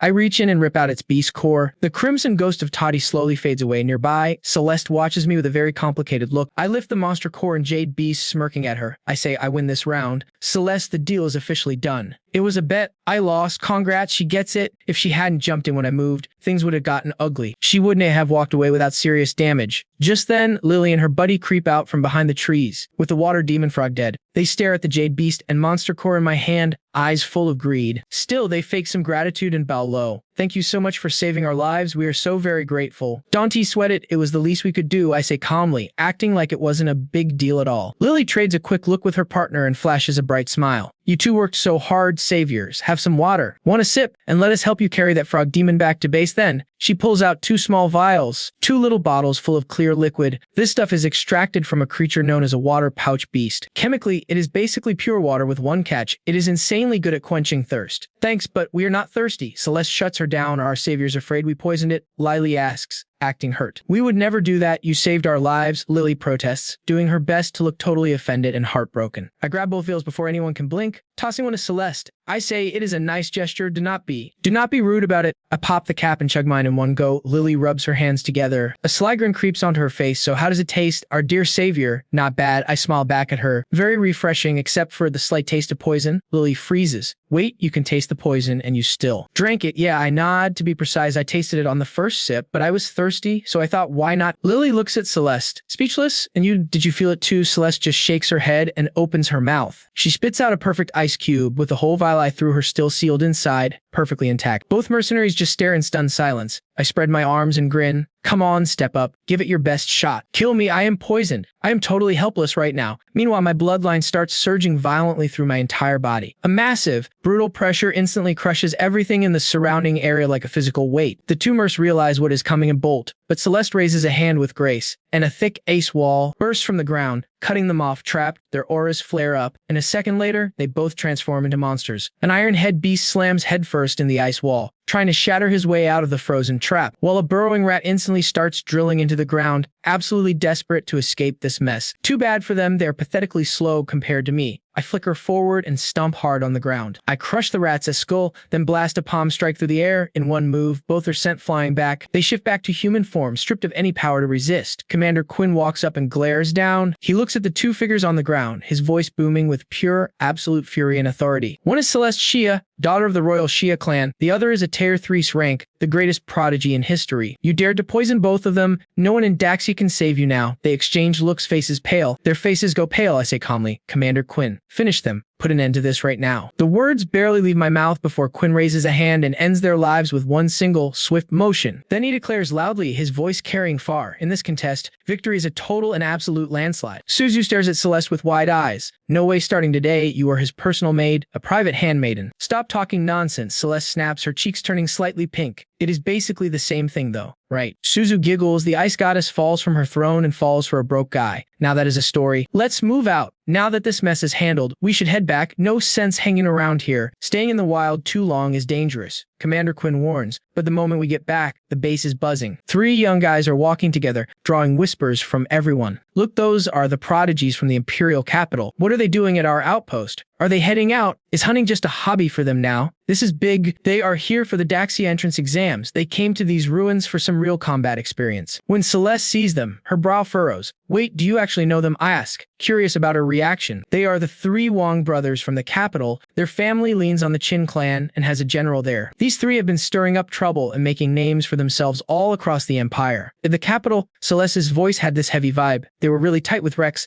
and gravity seemed to follow her move. They are basically his personal minions. She leaned in close and whispered that if we can find a spot out of sight. Those Wong brothers woke up way before us, and they have got their whole rich family backing them up. Their levels are way higher than mine. Conservative guess, they are all past bronze rank 3. Then she just stopped talking. Once the Wong bros spotted us, they strolled over with those annoying, smug looks on their faces. Right then, the 10 Demons Holy Temple started screaming alarms deep inside my head. The ancient True Dragon just released its first trial. The host must enter the system space within 10 minutes. Failure will result in consequences. Forced rescue initiated. My mind went blank. Why now? Meanwhile, the Wong brothers, Crusher, Fang, and Flare, headed straight for me. Crusher smirked. Well, if it isn't T. Shanghai's greatest prodigy, what brings the big shot here today? Some training in the ruins, or is the great prodigy just not feeling very confident? Worried about passing the Daxia University exams, but once they saw Celeste, their arrogant faces turned pretty sour. The Shia tribe isn't a joke. Even the Wongs can't afford to insult them. Miss Shia, why hang with this loser? Why are you even standing near him? Does it concern you? Celeste snapped back, cold as ice. What Miss Shia does is none of our business, Crusher sneered. But this guy's steal. That is very much our business. Uncle Rex always looked out for us three. This kid humiliated him in front of everyone. Rex was too nice to react. He wouldn't have stooped to this guy's level, but us, we don't have that kind of self-control. If you have the guts, step up and face us one by one. Let's see what the province's top talent is actually made of. Suzu pumped her fists, totally fuming. Forget this. These guys are unbelievable. Let's just knock them all out. Celeste turned to me and whispered, "Can you handle this?" I was about to say yes. Then everything went black. My body gave out and I collapsed right there in front of her. Suddenly, the 10 Demons Temple notification pinged again. Time is up. Forced extraction to the Holy Temple for the True Dragon trial. A dragon's roar shook the earth, tearing through the air in a hazy void. Then the True Dragon slowly appeared. It opened its golden eyes. "Welcome, human, past my trial and my power belongs to you." The dragon raised its golden horn and pointed toward the void. Suddenly, a pool of shimmering gold liquid appeared. Thick white mist swirled over the surface. The heat was insane, hitting me in waves that I could barely stand. "This is my condensed blood essence. Step into the pool and absorb every single drop of it. During this process, the 10 Demons' Holy Temple will seal every bit of power inside you. You will absorb it with just your physical body, endure it for power, or fail and face death. That is the reward, but you can refuse. After all, you are the master of this temple. You aren't forced to take this dragon power." I just smiled. Why would I say no to free power? Why refuse? Without a second of hesitation, I dove straight into the pool of dragon blood. But the moment I hit that mist, my skin started burning in huge patches. This is getting interesting. I licked my lips, eyes wild with excitement. Let's go. Time to show who really runs this body. Bring on the storm. I dove into the pool of blood. The true dragon watched me closely with its intense eyes. Total respect. You passed the test of courage. Now let's see if you can survive the second part. Earning the invincible dragon body depends entirely on your will to keep living. Inside the pool, it felt like my entire body was being ground into dust. Golden blood swirled everywhere. It pounded my body from every side with zero mercy. It felt like being tossed into a giant blender. Every bone and muscle was crushed, rebuilt, and then crushed all over again. This is absolutely insane. I felt like I was about to fly. I am the boss of my own body. I roared from the blood pool, absorbing the essence in a total frenzy, even with shattered bones and a burning soul. The pain did register. The true dragon watched with total disbelief. Is this kid some kind of masochist? As time ticked by, the golden light grew brighter and brighter. The pool glowed intensely. Congrats. Host, the first true dragon trial is officially complete. Talent recruited. Dragon power now weakens monsters of the same level by 50%. Second talent, Dragon Melee, grants pure physical dominance. It is the natural brawling mastery of the dragon race through raw strength. Third talent, Stormcaller, lets the host summon wind and rain whenever. Congrats. Host, the second trial of the true dragon is complete. The indestructible dragon body is finally formed. Even if my limbs are hacked off, they will just grow right back. This body cannot be killed or broken. Protected by dragon runes against any harm, my heart is pounding with excitement. This is insane. So this is the real deal, the true dragon trial. Now I know for sure, with just my raw physical power, I can crush a bronze level 1 player. I can take down monsters with my bare hands, and with this invulnerable body, nobody can touch me unless they turn me to ash instantly. Even if half my body gets wrecked, I regenerate in a heartbeat. Then, the massive roar of the true dragon echoes through the air. That space shifts again. Young man, your trial period is over. You can go now. I am waiting for the day you inherit everything. All of my power will be yours. Thanks, old man. You are an impressive kid. There is a world of infinite potential waiting for you. I believe in you. As I get ready to head out, the true dragon places his dragon pearl right into my hand. After I leave, a crimson shadow nearby whispers with a smirk. So that old dragon is not so bad after all. Huh, he really is something special. My trial, your trial is totally worthless. Everyone knows your big secret is just eating everything in sight. And what is wrong with eating? I get stronger. Food is the foundation of everything. What do you even know about it? I am not wasting my breath arguing with you. I am done as the two shadows slowly fade back into the ground. Darkness fades, and finally I am back in my own skin, but waking up to the Wong brothers' insults. Total mood killer. The perks of being a prodigy when the fighting gets real. Just pretend to pass out. Someone carry this little genius home before he misses his nap. What a total waste of our time. I slowly open my eyes. Celeste is standing right there, looking like she is about to snap. I stretch out, feeling relaxed, and stand up. Hold on, nobody is going anywhere yet. I call out to the three brothers walking away. What now, those three guys again? Yeah, the Wong family. Three little bugs, sorry about the wait. Fellas, I stayed up way too late last night, got a little sleepy and needed a nap. You wanted to fight me, right? Let's get it. I really need to get home and sleep. We will talk later. Do you even have a clue who you are talking to right now? Crusher's face goes dark as he loses his cool. Of course I do. The Wong family bugs, Wong the rat, Wong the pest, and Wong the roach. Is not that what people usually call you? All three of them are shaking with rage, staring me down. Ooh, look at those scary eyes. If you had just kept playing sleep, we might have let you slide, but you had to wake up. Do not blame us for what happens next. Big brother, let me handle this. Flare steps forward instantly. Hold up, I cut him off. What, you scared? Crusher sneers at me. All you have to do is apologize and bow twice. then the three of us will let this slide. I just keep my voice level. Attacking me one by one is just wasting everyone's time. Let's keep it simple. I will take all three of you on at once. Let us finish this in one go. The second I say it, all three brothers just stare with their eyes wide open. 1 against 3. They cannot tell if I am just stupid or actually brave. Fine. We will do it your way. I will give you exactly what you asked for. Everyone watching is in total shock. The Wong brothers are not your average awakened. Each one has awakened a Class S monster. With a thunderous shout, all three of them transform. Massive pillars of light explode around them instantly. A second later, 3 completely different monsters are standing right where the brothers used to be. Crusher's awakened beast is the Class Emerald Ghost Bull. His massive frame looks like a small hillside. His power is straight up terrifying. Fang's beast is the Thunderwind Cat, controlling both wind and lightning. Its attack speed is pushed to the absolute limit. Flare's beast is the Twin Devils. Its body breathes out scorching red flames. He's a master of long-range combat. Those fire attacks are absolutely devastating. The crowd is losing their minds. Each of the Wong brothers' beasts has its own specialty. Alone, they're tough, but together their synergy is insane. They are almost unbeatable. The Emerald Bull controls the field, while the Thundercat Cat pins you down. Then the Twin Devils just pour on the fire damage. With that kind of teamwork, even people 2 or 3 ranks higher than them would probably lose. Their difficulty level is no joke from the start. One is Bronze 3, one is Bronze 4, and the last is Bronze 5. Flare loses his cool and growls, "Hey, transform already. Let's end this ridiculous little show. Transform into what?" I just smirk at them. If I actually transform, you guys won't even have a chance to try. Just come at me exactly as you are. They just stare, totally stunned. Does this guy ever stop bluffing?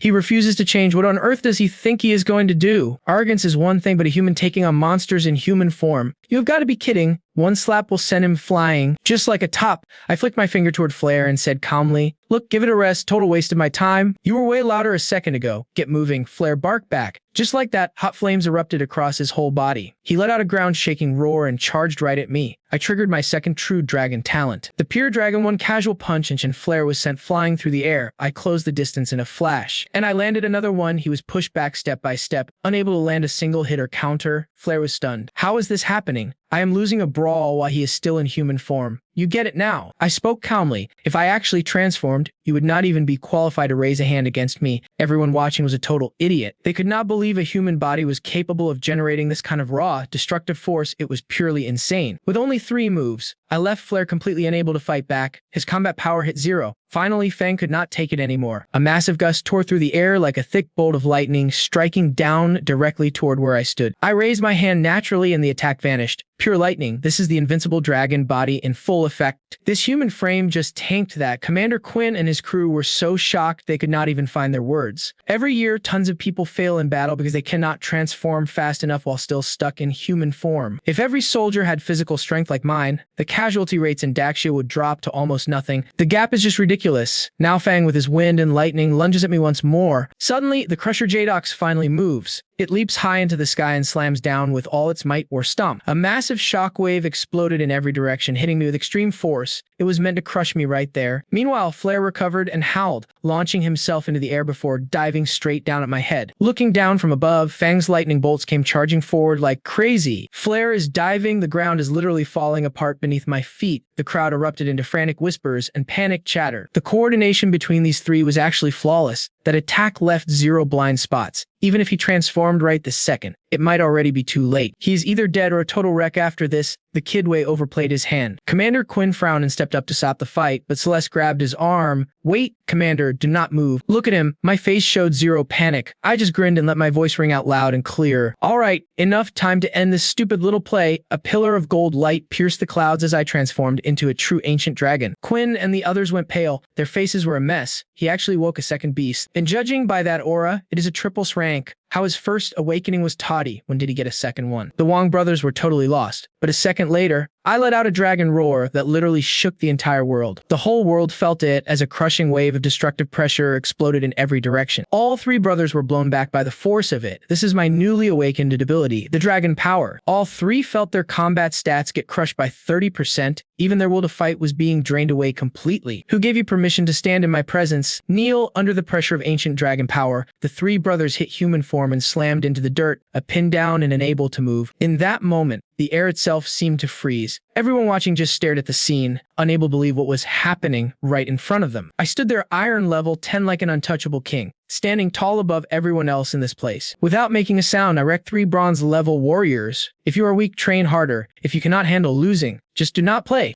I said it without a hint of emotion. The three brothers crawled out of the dirt, faces white with fear, and spoke with shaky voices. We get it, you are strong. We could lose this round anytime. What is the point in even admitting it? I smirked. You talk like I actually need your approval. So, what are you gonna do about it? Pay up essence, beast cores, jade serum, all of it? If not, I promise you none of you are ever getting into Daxia University. Mo, do not push your luck. What, you would rather back down now? Fine, we agree. All three handed over 5 vials of bronze level 5 beast essence, plus 5 matching cores, and shoved them my way. I tossed everything into my bag with a satisfied grin. I plan to keep using these to get stronger. I will use the essence and cores to rank up while getting used to both the Taotie and the true dragon powers at the same time. There are only 2 weeks left until the Daxia University exams. This is going to be a brutal trial. He's gone, zero room for slip-ups. Meanwhile, back at the Qin family mansion in the imperial capital, Rex stares down his son. Ren's face is stone cold. Ren, did you really apply for the Daxia University trials? Yes, Dad, I'm going through with it. Ren's eyes are glowing with pure hate and bruised pride. Mo trashed my name in public. That punk is gonna pay. Triples rank or whatever. I don't T-bone anyone ever. I will rip his throat out. That's my boy right there. That's exactly the kind of fire I raised you to have. Rex bellows a laugh, pride radiating off him. Then silence. A total knockout walks in. It's Ren's mom, Mrs. Frost, your 3 uncles prepping for this exam. She says, something special. She snaps her fingers. 9 young warriors march out, every single one of them oozing straight up killer vibes. Mom, what's the deal? Look, your uncles are big shots in the military. Obviously, they have some elite killers at their disposal. These 9 are backup inside that exam. Use them to handle whatever business comes up. No mercy. The message is loud and clear. All 9 are S-rank geniuses, once even a dual S-rank. Talk about a heavy-duty squad. Ren's jaw drops. He catches himself and bows low. Tell my uncles I said thanks. For real, I appreciate it. To my uncles, chill, Unnie, we just getting started now. Check out this little graduation present from your granddad. Mrs. Frost pulls out a pair of long, blood-red blades and presses them into Ren's waiting hands.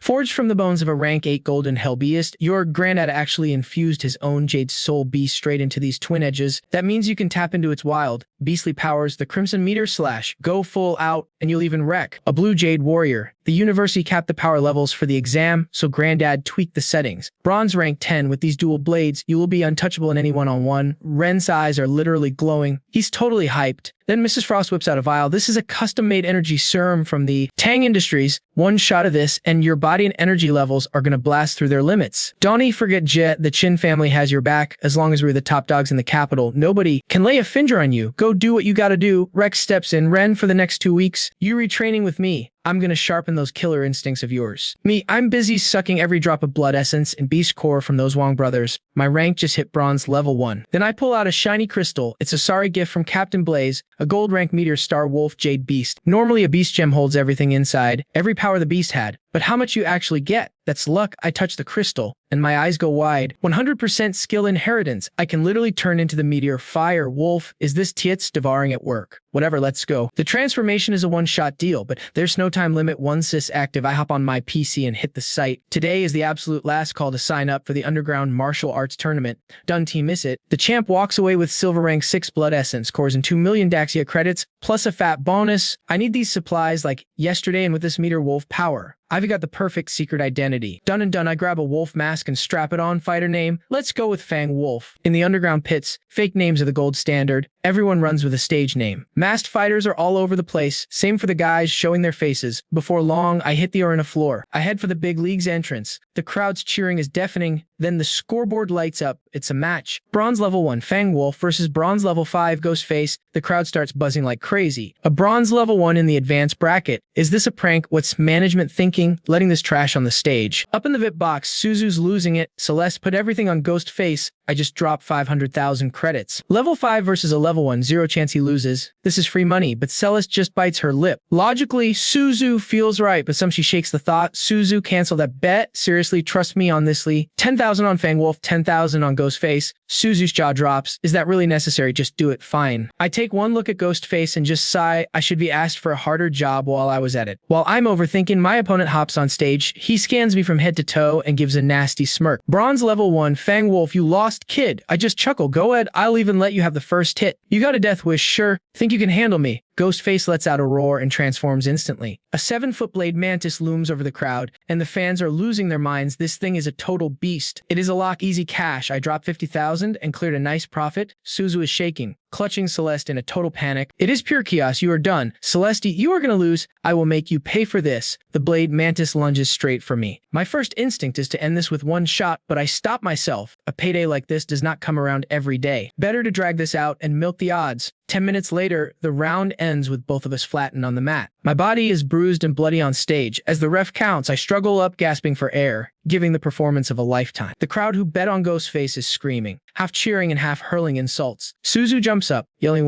100,000 in profit. Celeste, you are a straight-up legend. Do not bet on Fang Wolf next round, Celeste says, shaking her head. That win was pure luck, and he is totally busted up. Even Celeste bought the act, and she was not the only one. Pretty much every person in the arena fell for it. I sneak to the corner and flag down a guard. Yo, do me a solid. Go place a bet for me. Next match, $1 million on Fang Wolf. The guard just stares at me like I am crazy. The big screen finally updates. Match 2, bronze rank number 1. Fang Wolf versus the number 8 seed Demon Lion. Last fight, this lion literally bit a guy's head off. He is one of only 3 fighters considered a real threat to take the championship in the advanced bracket. The betting odds for this round are a wild 15-1. Nobody thinks I have a prayer. I just smirk and step back onto the stage. It is time to get paid. Part 2 of the showdown is starting. Suzu leans in hype. Celeste, what is the move? Bet on Demon Lion. Right? The gap between 1st and 8th is massive. Suzu bolts to place the bet. Meanwhile, I spot a familiar face lurking in the corner of my eye. What is she doing here? I pull out my phone and text Celeste. You are actually here watching this tournament. You are here too. Did you bet? Suzu dropped 500,000 on Demon Lion. Cancel it. Trust me, put every cent on Fang Wolf. Wait, who even are you? Who just dropped $1 million on Fang Wolf? That would be me. Celeste spins around and grabs Suzu in a hurry. Suzu cancels the Demon Lion bet. Everything goes on Fang Wolf, plus another 500,000 for me. Suzu just stares at her. Celeste, are you okay? You told me to bet on the lion. Changed my mind. Go for the wolf. Meanwhile, me and Demon Lion face off. His eyes are locked on me, dripping with pure kill intent. Time to transform. Demon Lion turns into a 10-foot mystic beast, radiating a terrifying aura. With power like that, how could he possibly lose? That mystic lion charges straight at me, but suddenly a blinding golden light floods the entire stage. As it fades, a 5-clawed golden dragon stands where I was. The crowd is frozen. Wait, was his beast not supposed to be in midair? A fire wolf? Is he a dual awakener? No way, is that a alleged dragon? Suzu covers her mouth, staring at Celeste in shock. It cannot be. Yep, that is Mo, Celeste says, letting out a helpless little laugh. No wonder he was so cocky about betting on Fang Wolf, a dual awakener. Interesting. Demon Lion's voice is ice cold. But rank 8 against rank 1, you are still dreaming. Then he triggers his ultimate ability. The Lion King's roar explodes. It is a deafening sound that shakes the ground. The sonic waves turn into physical force, slamming toward me. My eyes shift. A dragon's roar rips through the air, completely drowning out the Lion King. Demon Lion's confident expression instantly crumbles. The dragon dives at him, and he feels his entire combat power get sliced in half on the spot. I step forward. My dragon claw punches straight through the mystic lion's chest. Did you really think you stood a chance against me?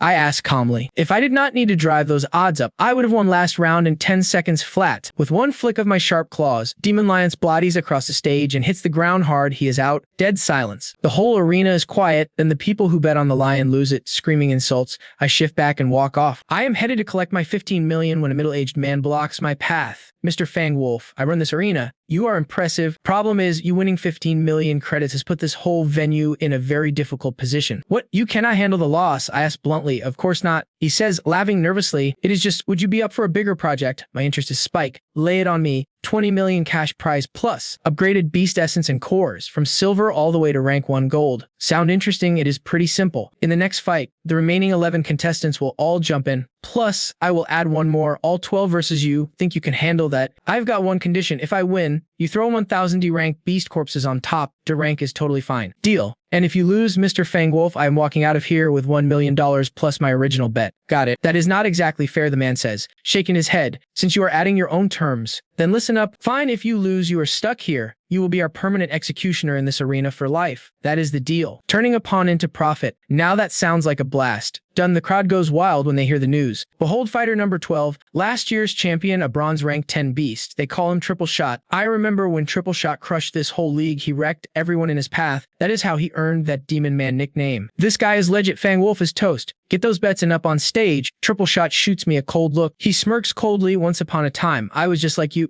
I owned this underground arena and everyone in it. But eventually you learn that muscle cannot beat the people at the top. Even after winning the title, I never saw a cent. I was just the arena's prize pony. I lost my manager and my freedom, but Director Ashton made me a promise. Beat you. And I am free, so sorry, kid, but I am taking your spot in this cage. Come at me all at once. The words barely leave his mouth before a massive, wicked stone demon turtle materializes right there on the stage. Then a whole pack of monsters in every shape and size finish transforming and swarm the entire fighting floor. Facing this mob, I look tiny, like a total ant, but I am not flinching. Time to wake the dragon. All 12 beasts feel their power cut in half instantly. Then out of thin air, a massive golden blade begins to emerge. The true dragon sword, a legendary treasure born from the dragon pearl. I have not fully mastered the dragon's soul yet, but the pearl's energy is flowing. Against these losers, it is plenty. I give the blade a massive swing. Divine dragon roars echo from the steel. All 12 beasts are frozen in fear. How are they supposed to fight that? One monster screams and tries to bolt. The blue dragon just swallows him whole in one single bite. Another one spits fire, but the crimson dragon counters with a single blast, turning the beast into straight charcoal. One more beast, thinking its hide is tough, charges the black dragon. It gets crushed into dust by a single claw. In one move, 11 beasts are dead or broken. The fight is over. Triple Shot's ego is gone, and his voice is shaking. I surrender, sorry. Not happening. I say calmly, you slaughtered every single challenger who stepped up before you. Now the same rules apply to you. Do not push me. He snarls, I will take you down with me. Go ahead, try. The triple shot stone turtle starts charging a massive fireball in its jaws. It is getting ready to lunge right at me. Suddenly, he spins and blasts the fire into the sky. Before I can even blink, he is jumping high into the air to escape. To catch him, I shift into a true 5-clawed dragon and rocket into the clouds with a single leap. My roar shakes the heavens as my massive form slams back down, blocking his path.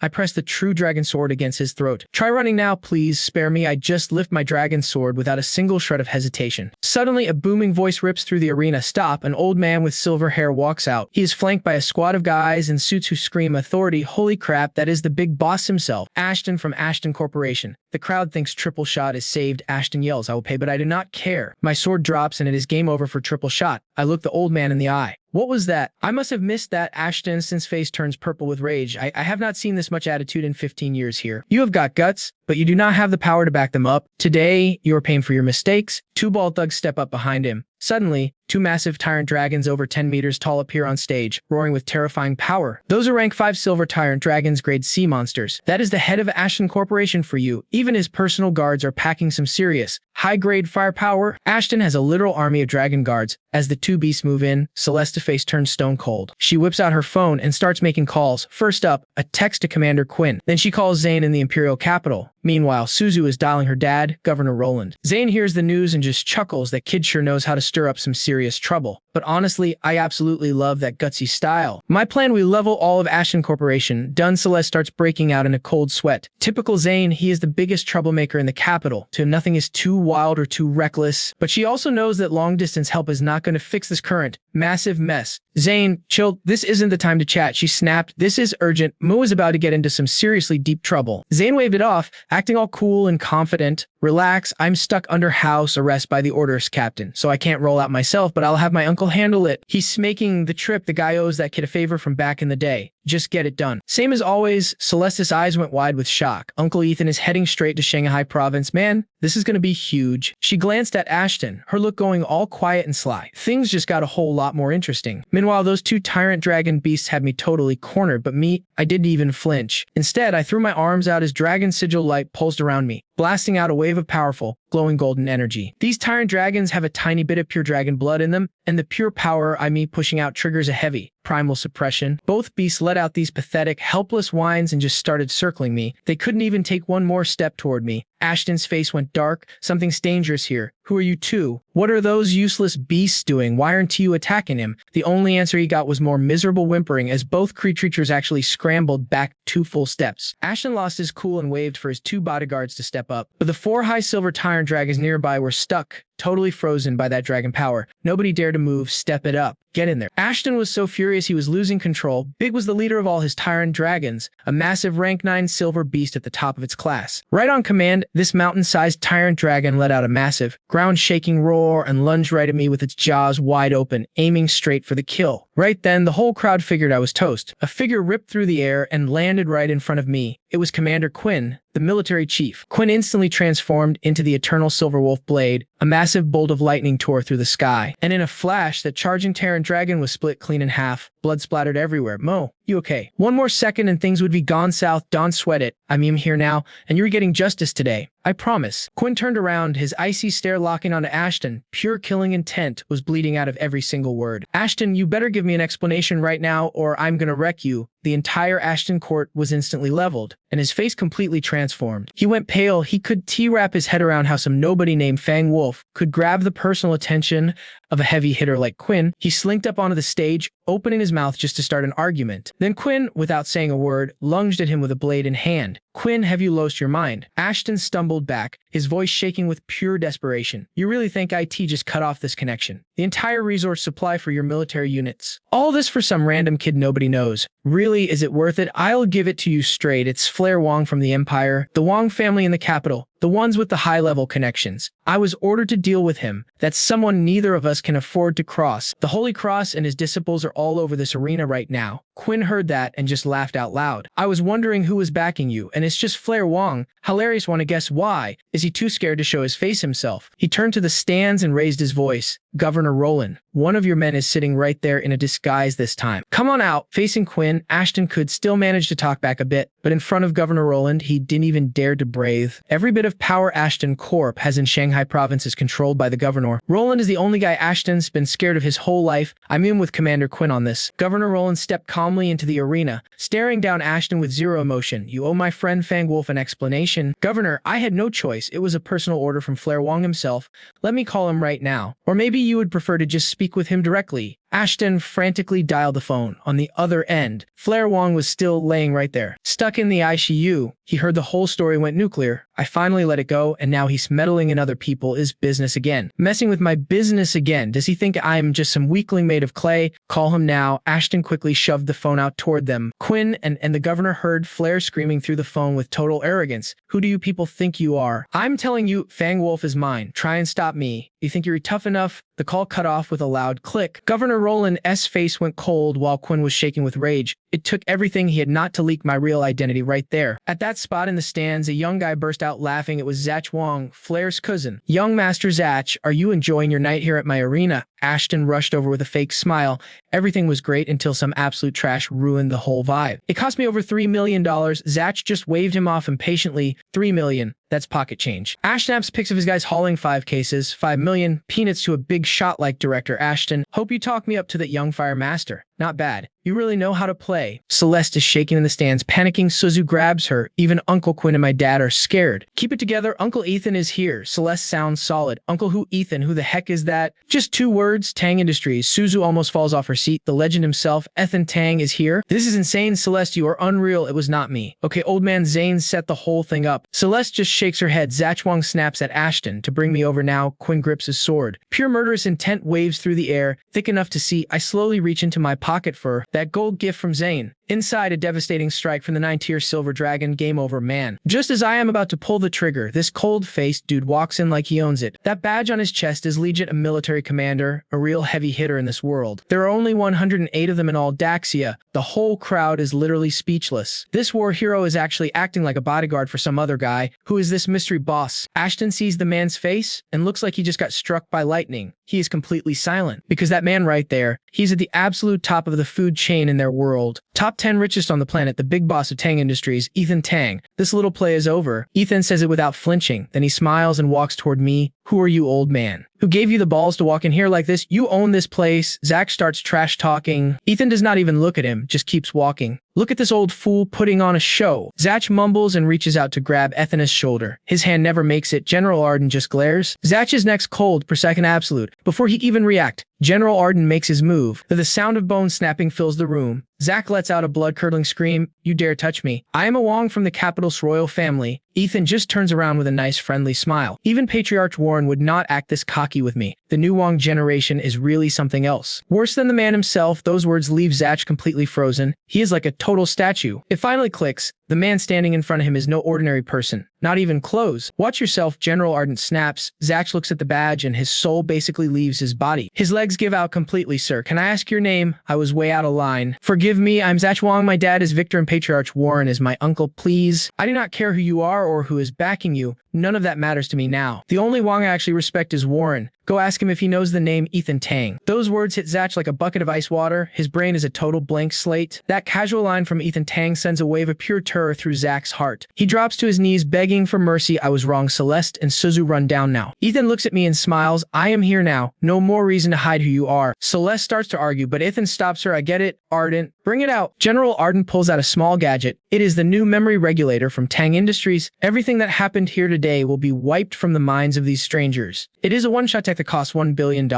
But for Daxia's top genius, totally worth it. Ethan turns to Ashton, who looks like a ghost. Ashton, you're picking up the tab for this. He is stunned, unable to even argue. I reach up and slowly pull off the mask. Here goes. The crowd sees my face and the arena explodes. It is Mu, the SSS-rank genius from Shanghai. Ash's legs give out. Finally, he gets why the big guns were protecting this guy. Ethan Tang ends the little show. The Wong family's pettiness is impressive. I will be having a long talk with Patriarch Warren very soon. Right then, Ashton and Zach shared a look. Their stomachs dropped at the exact same time, like total synced. Just a sec, Flair Wong just sent some big military commander head right this way. Honestly, he should be here. Any second now. Total silence. They were praying with everything they had. Like, please, just stay away. Don't show up. Then, a figure drops from way up high. The impact literally shakes the entire subway system, which is basically 3 times the size of a stadium. It is Commander Saxon. Where are Governor Roland and Commander Quinn? Step up and bow down. Right there, every bit of hope Zach and Ashton had just evaporated, staring death in the face right then. But a second later, Saxon starts scanning all the faces in the crowd and his whole expression just crumbles. He drops down. He actually gets on his knees without even hesitating. Saxon, was it Flair Wong who sent you? Boss Warren, Ethan Tang drops the question. It is the young hotshot Flair. Did you catch him? Wait, was that young guy Zayn? Ethan Tang's laugh sounds light, but under the surface, it is nothing but ice. Flair Wong, fascinating. Look, I have told you this 1,000 times already. I never really interfere with petty fights between the younger generation. But the moment someone uses power and high-level connections to bully people, that is when I step in. Every single time with the Wong family, you guys just walk straight into my crosshairs. Zayn's ice-cold voice echoes clearly through the phone. A flash of frustration hits Ethan Tang's eyes. He turns toward me. 30 years old and still making this much of a scene. Don't go picking up his bad habits. It is fine. Really, my style is way more straightforward than that. I just kill them. Let us finish this. Ethan Tang blinks, then bursts out laughing. Now I finally get why Zayn chose you out of everyone else. Of all people, kid, you really are something else. Meanwhile, over on the other side in the Imperial capital, Zayn is standing right at his villa entrance, holding a silver dragon spear. 2 holy warriors start closing in on him pretty fast. Vice Captain Zayn, you are not allowed to leave. Look, I never said I was going anywhere. I'm just taking a little walk. For a livery. Those words barely register with anyone, and Zayn just tosses the silver dragon spear, gripping the air with one hand. You ever hear that saying?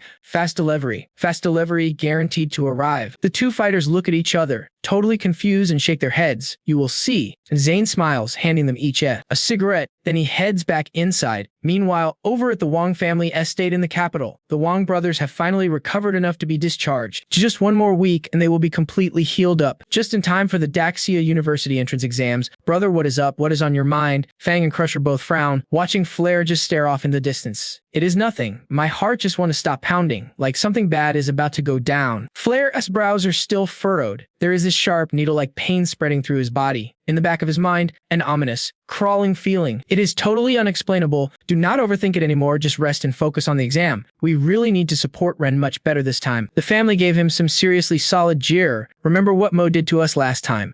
Well, I'll go get every bit of that back with interest. With the 3 of us and Ren on our side, Mo won't even know which way is up. Wait, all 3 of them frown at the same time. Is something actually coming from the horizon? The wind is way too loud. Something is wrong. Am I actually hearing a dragon roar right now? Come on. You have been in bed way too long. You are hearing things that aren't there. I am not imagining it. It is real. Listen. Are you serious? Why is the noise getting so much louder? All 3 look up and see a silver spear tearing through the sky, just shredding everything in its path. From a distance, a dragon's roar echoes from the weapon itself, like a silver dragon riding the high sky, screaming straight toward the Wong family estate grounds. Why does that spear look so familiar? It is familiar, right? Of course it is. That is the silver dragon spear style, the weapon of the 9 heavens silver dragon. It is him, Zayn. The 3 brothers go stiff, their scalps tingling with pure fear. Why is the silver dragon's spear coming here? They just stare at each other. Blind panic. What are you even standing there for? Run. Crusher screams. The brothers scramble and stumble deeper into the estate, looking exactly like some playground bullies who just realize they are losing and are now sprinting for their lives. They burst into tears seeing their parents, Zayn, what did the Wong family ever do to you? Right then, Patriarch Warren was just sitting in the living room drinking tea, waiting for his 3 sons to return. A massive wave of intense spear energy crashes down over him, followed by that unmistakable dragon roar, and his whole face changes instantly. He rockets straight up into the sky right now. High above the entire estate, he transforms in an instant. A giant purple lion materializes. It is his signature beast soul, the spirit of the Berserk Lion King. That massive lion is covered in armor from head to toe in deep, dark purple plates. Every piece is embedded with countless sparkling crystals, looking totally magnificent and also incredibly powerful. Warren lets out a massive lion's roar that shakes heaven and earth, trying to block the silver dragon spear with pure, silent strength, but the spear just pierces through. Everything totally and completely unstoppable. Warren's newly attained gold jade level power is absolutely no match for a single strike like this. Damn it, pure panic flashes in the eyes of the Berserk Lion King's spirit. Warren dives in headfirst. That silver dragon spear drops like a beast from the clouds, jaws wide open, screaming straight toward the heart of the Wong family estate. Dad, help us, that silver dragon spear is coming for us. The shockwave rips through the ground, and true to its name, slams right into the 3 brothers. All 3 lose whatever they had left. They're cool, totally gone. One thought flashes through their heads. We just got out of the hospital, and now we are heading right back. Straight to the intensive care unit. All 3 get launched into the sky. Blood sprays, bones shatter, and they hit the dirt like sacks of bricks. Screaming everywhere, the silver dragon spear plunges like a bolt from the heavens, piercing the entire Wong family estate from the roof down to the basement. Warren shifts back to his human form. His face is a total mess of emotions. Send it back to me when you are finished. Zayn's voice is across the property. Warren is literally shaking with pure rage. Zayn, you practically crippled my 3 sons and trashed my whole estate, and now you want this. You really want me to just hand this spear back? What kind of guy do you think I am? You have got a job to do, kid. He looks at his 3 sons twitching on the ground. What the hell just happened? Why did Zayn jump the Wong family out of nowhere? Does anyone want to explain? All 3 are trembling on the floor. Half the pain, half the pure terror right then. Warren's phone starts ringing. Hey, Saxon, what is the deal? He answers with a scowl. Help me, master. Please save me. Saxon sounds like he is about to burst into tears. What is going on? Who is messing with you? Aren't you with General Ardent? With him there? Who would be stupid enough to touch you? Warren's face drops even more. General Ethan Tang, a legend and a senior. Ethan Tang. Warren rubs his hands against his face. My head is starting to throb. First, Zayn hits the Wong family without any warning. Now his own student is crying and begging for help. Saying these things aren't connected is just stupid. What is actually going on here? Where are you right now? I am in Qinghai province. Qinghai. What are you doing there? Master Flare sent me. It all went down like this. Saxon blubbers through the whole story. So why exactly are Ethan Tang and General Ardent hanging out in Qinghai province? They are there to back up some young martial artist named Fang Wolf. Fang Wolf. Which Fang Wolf? Warren almost drops his phone. Mo, you mean Fang Wolf is Moo? Are you insane, you idiot? Warren glares at Flare lying on the floor. He looks like he wants to kill someone. Suddenly, everything clicks. Now I know why Zayn attacked the Wong family out of nowhere, and why Ethan Tang personally made the long trip down to Qinghai province himself. It is all because of these 2 disasters I call family. You guys are gonna be the death of me. Warren roars at Flare. Mo, but that is Fang Wolf. He looks totally lost. Like he has no clue what is happening. Fang Wolf is Moo. Are you serious? Zach, you useless piece of trash. You ruined everything. Flare finally gets it and starts screaming a whole stream of curses. Master, are you still there? I am here. What else? Warren forces himself to take a deep breath and stay chill. There is one more thing. Mr. Tang was there too, and Zach called him an old man right to his face. Old man Tang. Warren's vision goes dark. He almost passes out on the spot. Even would never dream of talking to Ethan like that. How did Zach even have the nerve? Every generation in this family gets dumber and bolder. I am officially done with this. Whoever wants to be the family head can take it. I refuse to keep dealing with this mess. Warren hangs up. His head feels totally numb, like his brain just shut down. One of them actually had to go and offend Zayn. The other one insulted old man Ethan Tang. Do they really think having a healthy heart means they cannot just drop dead from stress? Dad, Flare calls out. His voice is shaking. Do not call me Dad. You are clearly the big shot around here. Maybe I should start calling you Dad. Please do not. Flare knows he made a massive mess and he is shaking like a leaf. Dad, what do we do now? What now? Crusher and Fang stare at Flare with eyes that look like they want to kill their idiot little brother. It was already bad enough, but he had to drag them right back into the fire with him. They just got out of the intensive care unit and this happens. What do? We apologize. We bow our heads when we have to bow. We own up to what we did. And first, we respectfully return Zayn's spear. Warren rubs his temples, feeling completely drained of energy. What kind of disaster is this? This whole mess just came out of nowhere. He feels exactly like the legendary General Li Jing must have felt, sitting at home peacefully drinking tea, only to find out his son just ripped out the tendon of the Dragon King's son. The Wong brothers are completely kicked out of the Daxia University exams, and the Wong family has taken a massive hit in the process. When Zach Victor heard what happened, he could not handle the shock. He collapsed right there from a heart attack. Back in Qinghai province, the dust has finally settled. Saxon, as of today, you are no longer a military commanding officer. Your combat record is history. Deleted. You are heading to the border to start from zero, the absolute bottom. General Arden spoke without any emotion, then just walked. Zero room for negotiation. Saxon's heart was heavy with total, bitter regret. He got played hard over at Ashton Corporation. Ethan Tang narrowed his eyes, looking like a total shark. Tang Industries had massive plans to expand across 36 states and 72 provinces of Great Saya. The first phase starts here in Shanghai. Ashton, I am buying your company for exactly 1 credit. Is that enough for you? Ethan Tang reached into his pocket and flipped a coin onto the table. 1 credit. Ashton's brain just stalled out. Was that enough? He almost said no, but the words got stuck in his throat. Then he saw it, the pure killer instinct in Ethan's eyes. A freezing chill raced down his spine and through his whole body. That look was pure dominance, totally savage. He looked like a war king who climbed out of the ruins. In Great Sha, Ethan Tang's importance was huge. He was even scarier than a warring clan member. It is enough, is plenty. Ashton forced a bitter smile and picked up the single coin. He knew for a fact that refusing would lead to something way more violent. The company was gone, but his houses and savings were still his. Those were still his, which was lucky enough. Now, clean this place out immediately. The takeover happens here. Make sure every single memory of the past is thoroughly erased. Ethan Tang waved his hand, then looked at me, Celeste, and the others. Celeste, move the rest of you. On me, let's go. Ashton, find us a private room so we can talk. Right away. Ashton nodded instantly, not daring to hesitate for even a second. We moved into a luxury meeting room. Ethan Tang and I sat across from each other on these expensive, high-end leather sofas. Celeste, Suzu, Quinn Roland, and the rest gathered around us. Zayn did not just send me here to fix your problems, you know. He also told me to give you a gift, something specially prepared just for you. It is a promise he is finally ready to keep. I hoped you would get this before your big exam. Ethan Tang smiled and placed a small, palm-sized capsule right on the crystal table. This is the gift from Zayn. That battle spear you requested is inside here. The second Celeste saw that capsule, her eyes were locked onto it. This is from number 13. Exactly. Ethan Tang nodded with a smirk. It is the remains of number 13. After massive amounts of intensive research by the team at Tang Industries, we finally cracked the code behind his mysterious spatial abilities. This is our latest breakthrough in capsule technology. We have actually developed 3 different types so far: monster capsules, storage capsules, and residence capsules. The one sitting right in front of you is a storage model. It works exactly like those magic bags in fantasy novels that hold tons of stuff. Think of it like a high-tech, portable storage apartment. It's like having a whole house in your pocket. It gives teams a safe, comfortable place to crash when they are out on long missions. Perfect for long missions into the ruins. Better rest means better fighting. And finally, we have the monster capsule. This is the big one, the most important of the 3. After you drop a monster in the ruins, you can seal it inside. After that, the beast obeys you completely. It becomes your servant, following every order. It is your personal soldier now. Ethan Tang grinned, looking incredibly proud of himself. This has been the single biggest and deed investment for Tang Industries in years. We finally hit the breakthrough, and mass production is already moving 1 TB long before this capsule tech is everywhere in Daxia.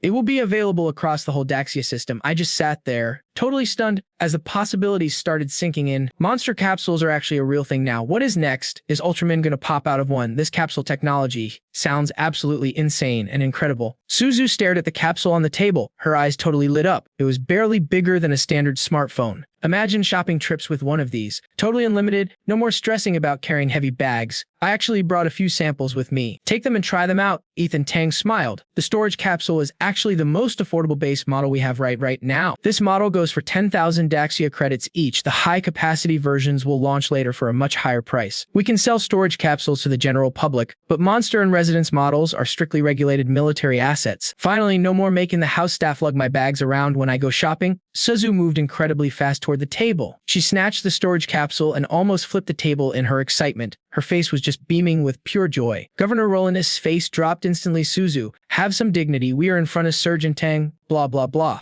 I do not care. You are just jealous that you did not get one first. Suzu stuck her tongue out and made a face. She looked at him, making her dad's face turn red, then pale, and then bright red again. As they say, nobody knows a father better than his daughter. And Suzu hit the nail on the head. He totally wants one too. He just cannot admit it. Oh, Governor Roland, once mass production is in full swing, I will personally send a few your way. Ethan Tang stepped in smoothly to save face. Then he picked up the capsule containing the battle weapon and placed it in my hand. Let's see, do you like it? Well, I cracked the capsule open, a streak of light shot out, and a long spear slowly materialized in my hands. The spear is buried deep. It is dripping crimson from tip to tail. cold blood, but the shaft burns with fire, glowing through these insane carvings. It is smoldering, the whole damn thing glows with a terrifying blood-red light, while that half-meter blade drips with a chill that will freeze your marrow. This beast was forged from the bones of a purple jade blood lion, a high-rank Chevulture breed. The blade is fused with dragon blood ore, a rare gem, and 3 special beast orbs embedded in the engravings. There's frenzy speed from golden pain, 10,000 tons of force from the great turtle, and total mind control from the flow spirit beast. Basically, it is crap. This spear gives you insane acceleration and multiplies your destructive power in a direct scrap. Even if it leaves your hand, you can call it back with a single thought. Plus, it taps into the blood frenzy trait inherited from the vulture's instincts. Whenever the spear hits another weapon, things get messy. It blasts sonic waves through blood energy that hit the enemy brain directly. So, you dig it. Zayn custom built this specifically for you. Look, it is even better than the first spear he ever used. Give it a name,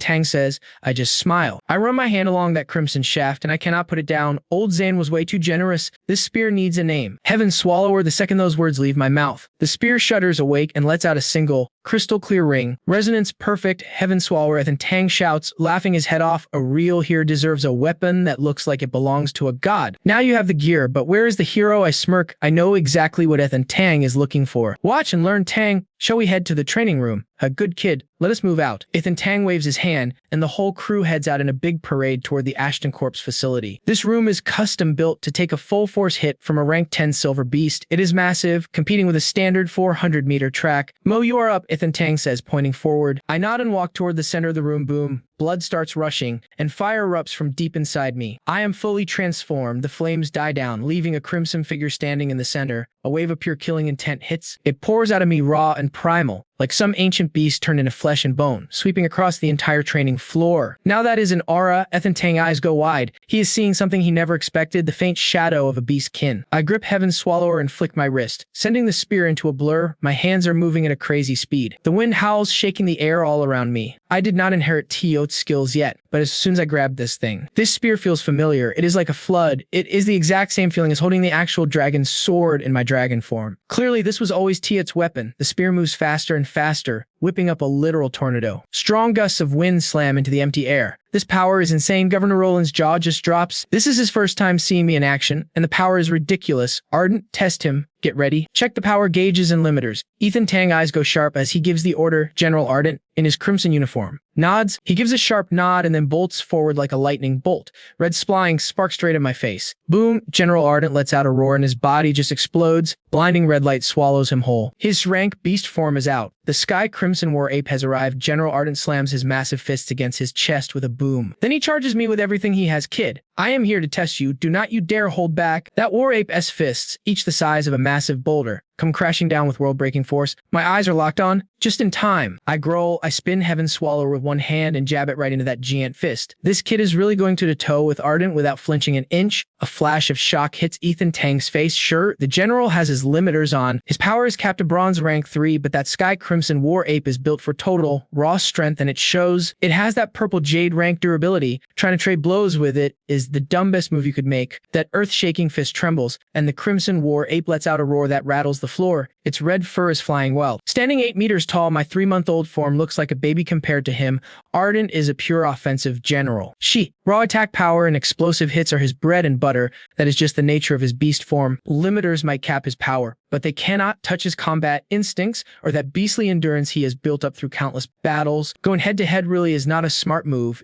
Tang is convinced I am just way too inexperienced. I am ignoring my weaknesses and playing right into his strengths, but then that blood-red spear flashes. It slammed down just as that massive crimson fist rose to meet it. A violent blast of energy exploded everywhere. Fierce winds nearly ripped the room apart, literally blowing everyone outside the arena off their feet. Boom, the entire training facility structure shook and rattled without stopping. Unbelievable, the aftermath of this shockwave is insane. Celeste's expression turned dead serious. She knew exactly what was coming next. Fine, whether it is an ice phoenix or a fire phoenix, absolutely nothing compares to what is standing right in front of her. Whatever I just awakened, it is no average triple-rank beast. This monster's stats are all around insane. My power is totally superior. Right then, I growled. The Heaven Devourer spun wildly in my grip. The sound of clashing metal echoed everywhere before everything stopped. Sparks flew everywhere, unbelievably. I held my ground against everything. That fierce Crimson War Ape from the sky just kept attacking over and over without any mercy. What kind of power is this? Total confusion filled the eyes of General Ardent's massive beast as he watched me. Every time his heavy fist slammed into my spear, something deep inside me woke up like a massive yawning black hole, swallowing nearly half the power behind every single strike. Without that power, I would be toast. There is no way I could have survived this absolute hail of punches, a literal storm of hits. That is it. My eyes flickered as I whispered to myself, Taotie, you have eaten enough. Now, open your mouth and let it all out. The eyes, as soon as I said it, that massive ghostly beast head of Taotie on my chest slowly opened its eyes. Something is definitely wrong. A chilling sensation shot straight up to the very top of General Arden's own skull. Instantly, I swung the heaven devourer and brought it crashing down towards him. Fire Emperor battle. 100 fists. General Arden roared as his massive, heavy body crouched low. Both fists launched forward like meteors, heading straight into the path of my sweeping spear. But as soon as the hit landed, a much scarier force suddenly erupted. It was not my own power, though. It was actually his. What General Arden's eyes went wide, his 8-meter-tall giant form was suddenly being tossed straight up into the air. Just like a cannonball, he went flying across the whole room and slammed into an alloy wall 100 meters away. He sat up slowly, rubbing his aching chest. His eyes showed total shock. What, this ability seems a bit broken, doesn't it? It absorbs the impact of every single attack. Then it dumps all that power right back at the perfect moment, straight into the attacker. This is the ultimate counter move. It is perfect against any close combat fighter, since my buff body is strong enough to handle it.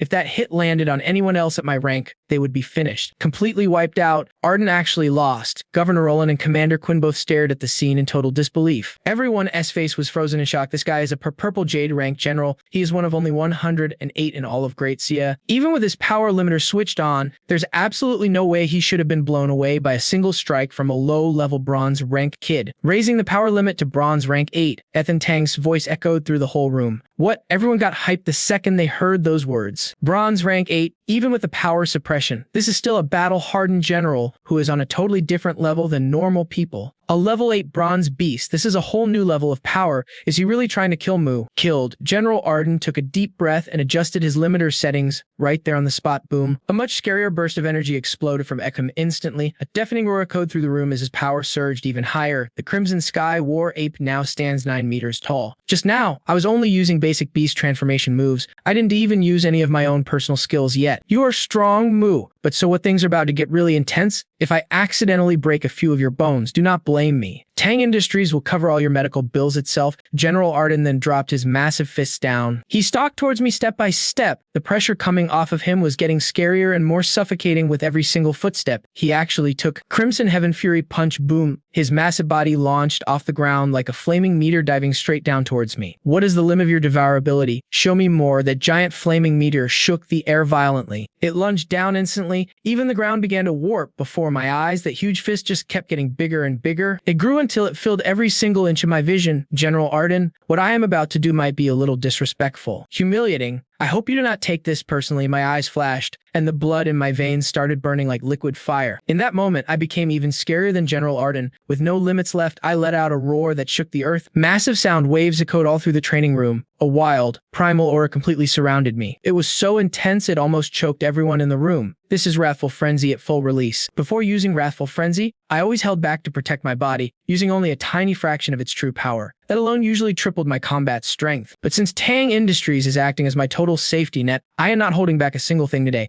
More secrets. In a split second, I am 10 times stronger than normal. Total power explosion. General Arden, you will remember this minute for the rest of your life. I launched myself into the air with a single jump, diving straight into General Arden's oncoming attack. Blood Red Taotie lets out a savage war cry to the sky, spear in hand, while that massive crimson ape roars at the heavens, throwing a punch that literally rocks the world with everything it has got. This is bad. Commander Quinn face goes totally pale. These two have totally lost their minds. Seriously, the shockwave from this impact is going to knock every single one of us flat. He steps up, throwing himself right between Ethan Tang and the blast zone. Instantly, his wolf ring shifts into a wicked crescent blade as beastly energy surges wild. That crescent birthmark on his forehead starts glowing bright. His blade carves a perfect circle right through the air, forming a rock-solid shield to seal them off. Everyone behind him is safe. Boom. Suddenly, two terrifying figures collide mid-air with enough raw power to literally rip the ground apart. Taotie lets out a sky-shaking howl, completely lost in a blind, murderous frenzy. My energy levels are tanking at a seriously scary rate right now. But the hunger, that primal instinct to feed, just hits a massive peak. Our eyes lock, and I am not holding back for anything. General Arden has some explaining to do, but he is feeling a cold chill hit his heart. This aura is terrifying. Boom, one slip in focus and I blow him away. Just one quick thrust of the spear, followed by a brutal kick straight to his face. General Arden's body goes sailing through the air. He's airborne again, and listen, this is only the start. 1 full minute of absolute frenzy, and I am totally drowning in the violence of it all. I charge General Ardent with everything I have, bringing the heat. Gripping that devouring weapon, I unleash a relentless wave of strikes that hammer him from every single direction at once. General Ardent is completely swallowed by the bloodlust,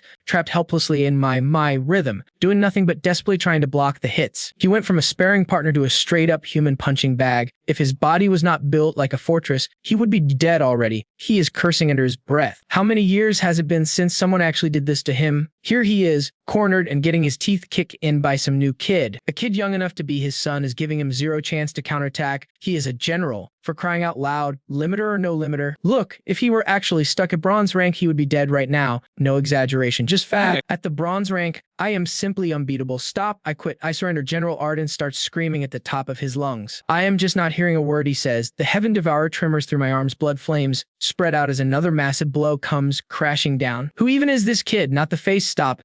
General Ardent is backed into a corner, swearing like a sailor. Scream louder. I have driven him across the entire training floor, from one end to the other, and now I have finally got him right where I want him. He is cornered, and I am still relentlessly hammering away, absolutely zero mercy. The Crimson War ape in the sky raises both arms like massive pillars, shielding its face. I am totally locked in, power is surging, every single blow from my spear sends violent shockwaves rippling out across the entire floor. General Ardent is cursing bitterly the whole time, enduring every single second of that full minute with pure, stubborn willpower. Finally, I cut off the frenzy. Thank God, it is over now. It is done. General Ardent lets out a pathetic groan, dropping out of his beast form and collapsing onto the ground in his shredded clothes. His crimson armor is a mess as he gasps for air. No dignity left at all. Man, I almost died. He fumbles to take off the limiter, and that supposedly indestructible piece of gear is now covered in deep cracks, nearly shattered into 1,000 pieces by my relentless barrage of single attacks. Across the room, I have already dropped out of my Taotie form. Then, the backlash of the frenzy hits me. Instantly, a bone-deep pain rips through my entire body, making it feel like every single cell is being crushed inside a meat grinder. Just like that, the pain vanishes without a trace. My vitality comes rushing back, and I recover fully in an instant. Totally stunned, I quickly turn around and focus inward, searching for those golden dragon patterns spreading across my body. This brilliant golden light is literally nourishing my entire physical form. It hits me all of a sudden. This is the invincible dragon body. Its insane regeneration ability wipes everything clean, removing all the side effects in just a few seconds. My heart leaf is working overtime. Does this mean I can use the frenzy whenever I want from now on? But right after that thought hits, a massive wave of knowing, gut-twisting hunger slams into me. My whole body is starving, holy Taotie is hungry, and I can feel my stomach twisting in knots. Right then, the residual dragon blood surges through my body in waves that I just cannot absorb. They automatically move toward my stomach, where that destructive power swallows every last trace in a flash. And I can feel it clearly. My body is growing even more powerful than before. I am honestly just completely stunned by this. Taotie is really not a picky eater. He will literally eat anything. So, how was the test? Tang walks over to join the group. Check the combat power meter. Tang says. General Ardent pulls the device out, takes one quick look at the combat power reading, and just freezes in place. Everyone crowds around to see, and they are all totally speechless. The combat power meter is completely and utterly broken. Yeah, this was a low quality meter, but bronze rank power should never be enough to actually blow one of these things up. Kid, your power output just exceeded the limits. Tang looks right at me. This is critical limit breaking news. What does that even mean? I just look totally confused. Look, kid, you know the deal with these beasts. Unique talents make a massive impact.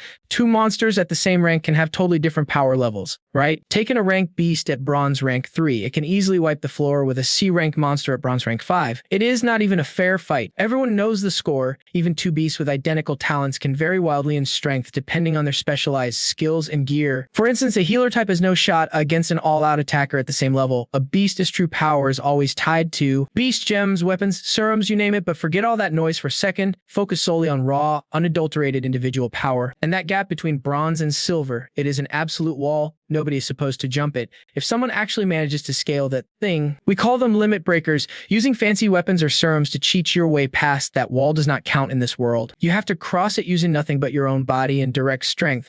That is a true limit break. Take Celeste, for example. Her power is wild. She is only a black iron rank 10, but she can still take down a bronze level 1 beast easily. That is a real limit break. But what about you? You are barely bronze rank 1, yet the combat power you just unleashed is enough to slaughter an S-class beast at the silver level. At the first rank, no less, a limit break of this magnitude is unheard of. I have never seen anything like it. It is honestly terrifying. Ethan Tang inhaled sharply. 8 years back during the war at the National Academy, Zayn was gold rank 7 and famously took down a doubles ranked diamond level 1. That talent from the Beacon Nation rocked the entire world, but you are on a whole different level. You are way beyond that. Even Zayn at his peak was only matching silver level 1 when he was bronze rank 1. What kind of monster are you? Exactly. Are you even human? Ethan Tang stared me down, his eyes practically glowing with intense curiosity. This guy is the legendary founder and lead researcher for a massive tech conglomerate. If I was not highly valued by the great Sia, he would probably lock me in a lab and dissect me on a table. A cold chill ran down my spine. Something about the way Ethan Tang looks at me is seriously creeping me out. So, Senior Tang, what did you think about? How was my little performance? Ethan Tang blinked, snapped back to reality, and gave me a clear, unmistakable nod of approval. Excellent. I have met countless talented people in my time, but not a single one of them outshines you. I have never seen anyone like this.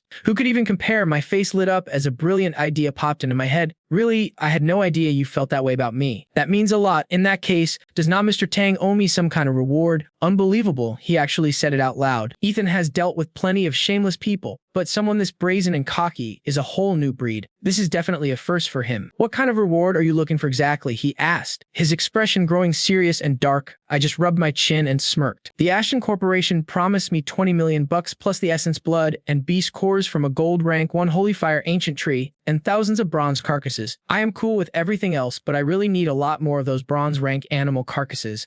I was wondering if a big shot like Mr. Tang could hook me up. I put on my greediest face possible, looking pleasantly shameless. Then Tang's gaze grew cold. 3,000 units. I will have them delivered immediately. I could barely contain my high pay if I give back the 20 million. Can you send 5,000 instead? Ethan Tang took a long, slow breath and stared at me with narrowed eyes for what felt like an eternity. Then, he finally nodded his head. Fine. Commander Quinn and Governor Roland looked like their faces were about to cramp up from the shock. This crazy kid. There is only one word for this ballsy. Scurrying a deal out of the great Ethan Tang is something neither of them would even dare attempt. They would not even dream of it. Master Tang, please. He is just young and naive. Commander Quinn rushed in to smooth things over. No need. Ethan Tang cut him off. Young people should be high-spirited, high-spirited. Commander Quinn's brain was struggling to process that logic. You call that being spirited? Is that not just being a smooth talker? Is that not just straight-up highway robbery? Having real talent means you can get away with almost anything. If anyone else tried to pull this stunt, Ethan Tang would have crushed them before they even finished speaking. Who do you think you are? Bargaining with him. My eyes crinkled into happy little crescents. The win was pretty obvious. I am stoked. Taotie second trial, the 10,000 monster challenge, requires 10,000 bronze rank beast carcasses. Hunting them one by one would take forever, but I've got 6,000 locked in now. Only 4,000 more to go. The pressure instantly dropped by more than half. Soon after, Ashton Corp delivered every single resource they had promised me. They did not miss a single detail. Ethan Tang headed back to the capital, leaving General Arden behind in Shanghai province to officially protect the area. Even Commander Quinn could figure out the real reason for the backup. It was all to protect me. Ethan Tang was legitimately worried that in the 10 days before the exam, this little troublemaker might get into Kyo's. Total disaster back at the apartment. I was practically glowing as I pulled out the essence blood and beast core from the holy fire ancient tree. This gold rank 1 beast is a B-tier registered monster. It is a creature born from pure fire that lives in packs. Every colony has one. The ruling tree, the holy fire king, in the very heart of that king is the main ingredients for the flaming heart serum. I flipped through my monster list, eyes glowing with pure, unadulterated, greedy excitement. That liquid flame heart serum is smoking hot. It is prized as the ultimate luxury item. The absolute best gear a high-ranking bronze beast tamer could own and flex. Tempers the beast body with scorching heat and purifies its core energy. It is a total overall for both the physical form and the energy channels of the monster. Anyone lucky enough to use this while a bronze rank will level up every 3 days or maybe every week. Moving at that speed is just flat out insane. But the serum, literally priceless, the core ingredient, the heart of the ancient fire god tree, is simply way too rare to ever find easily. The fire god, kin of ancient trees, is a letter find. It is a high-rank beast that builds its nest deep inside the most dangerous parts of the ruins. You would have to be totally insane to hunt a high-rank beast just to craft a bronze item. The serum is ranked, but I do not care about that. A sly glint flashes in my eyes as I pull out my phone. Hey, General Arden, listen, I need a small favor. A few minutes later, I hang up and clap my hands with a massive grin. Done. Why have powerful connections if you are not going to use them? That is stupid. By the time I finish absorbing this monster core, General Arden should have that tree heart ready.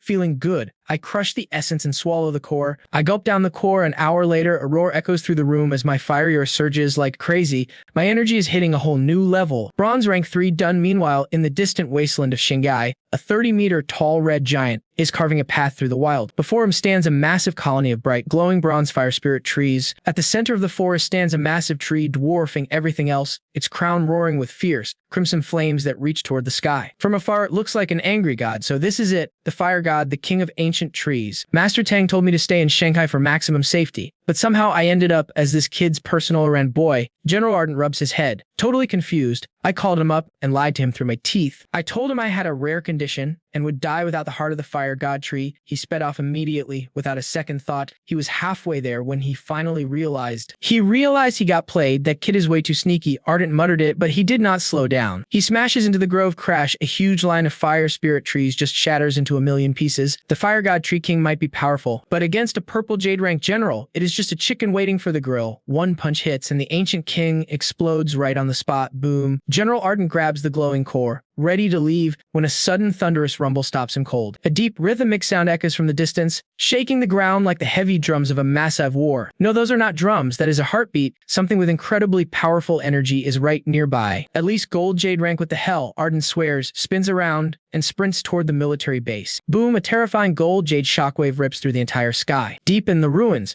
something as massive as a mountain range slowly rises into view. No, wait, that is definitely not a city. It is a massive mushroom creature. Its splow like stars, scattering brilliant blue light in every direction. Everything they touch gets purified and devoured as raw, primal energy by the giant beast itself. This creature sits at the very top of the monster food chain. A superfusion beast, the hybrid of an S-rank tyrant and a carnivorous mushroom. This is a city swallower, a double S-rank beast. The new moon tide has officially begun. The first wave is here. Ardent feels his skin crawl. This city swallower monster is definitely at the gold jade level. Number 10 in power. As the vanguard of the New Moon army, it commands a massive horde of monsters. Fighting through that swarm is impossible. Just one look from that thing could probably kill me. Ardent ran like his life depended on it and barely made it back to the outpost. Standing on the wall, he stares into the ruins. That monster is so massive you can see it from here. Every detail is visible. The first wave is coming, a rising tide of absolute destruction. The walls are going to break. Fire is going to burn everything to the ground. By the time those 4 stages are over, nobody will know why, but many people will be dead. Right now, in the heart of Daxia territory, an ancient organization that founded Daxia still exists. At Daxia University, the bell suddenly rings, a warning resonance that shakes the entire world under the sky. The new moon beast tide is here and the first waves are already hitting. Daxia University just made it official. Freshman entrance exams are happening on the 10th. They're moving it up. Designated ruins are now the testing grounds, and every single student is being drafted into the military. You're gonna fight like recruits now. You have to earn your spot through pure military merit. The second that announcement hit the airwaves, it ripped through all 36 regions and 72 provinces. The whole country is reeling. Every single city is talking about the news. News traveled fast. Every kid who ever dreamed of getting into Daxia University is terrified right now. You can see the terror on their faces. It's the most prestigious school in the country, but also the deadliest. This has become a fight for survival against the first wave of beasts. This is the new training ground for freshmen. Talk about a bold move. Over at the Qin Estate in the imperial capital, Daxia University is all anyone's talking about. Moving the date up means this will be harder than anything we've ever seen. Lady Frost leaned in, fixing her son Ren's hair. She straightened his collar, her voice low and steady. Remember, Ren, crisis and opportunity always walk hand in hand. If you crush this battle, your military career will be built on the strongest foundation possible. Don't you waste this chance. Your 3 uncles hold major power in the military right now. They'll pull every string they can to give you an edge. For this test, you only have 2 things to do. Her eyes turn cold, filled with a sudden, sharp cruelty. First, you take that top spot. Second, find a way to take Mu out. Ren smirked. Don't worry, with the elders backing me, there's no way I'm losing this time. He lifted his chin, his face radiating pure and absolute certainty. Lady Frost gave a small, sharp nod of approval. A flicker of worry crossed her face for a second. She turned, her gaze sweeping over the 9 people standing there. Shadowy warriors in black stood at attention by her side. Protect the young master with your lives, she barked. Understand? Yes, Mom. They all shouted back. The 9 of them bowed in unison,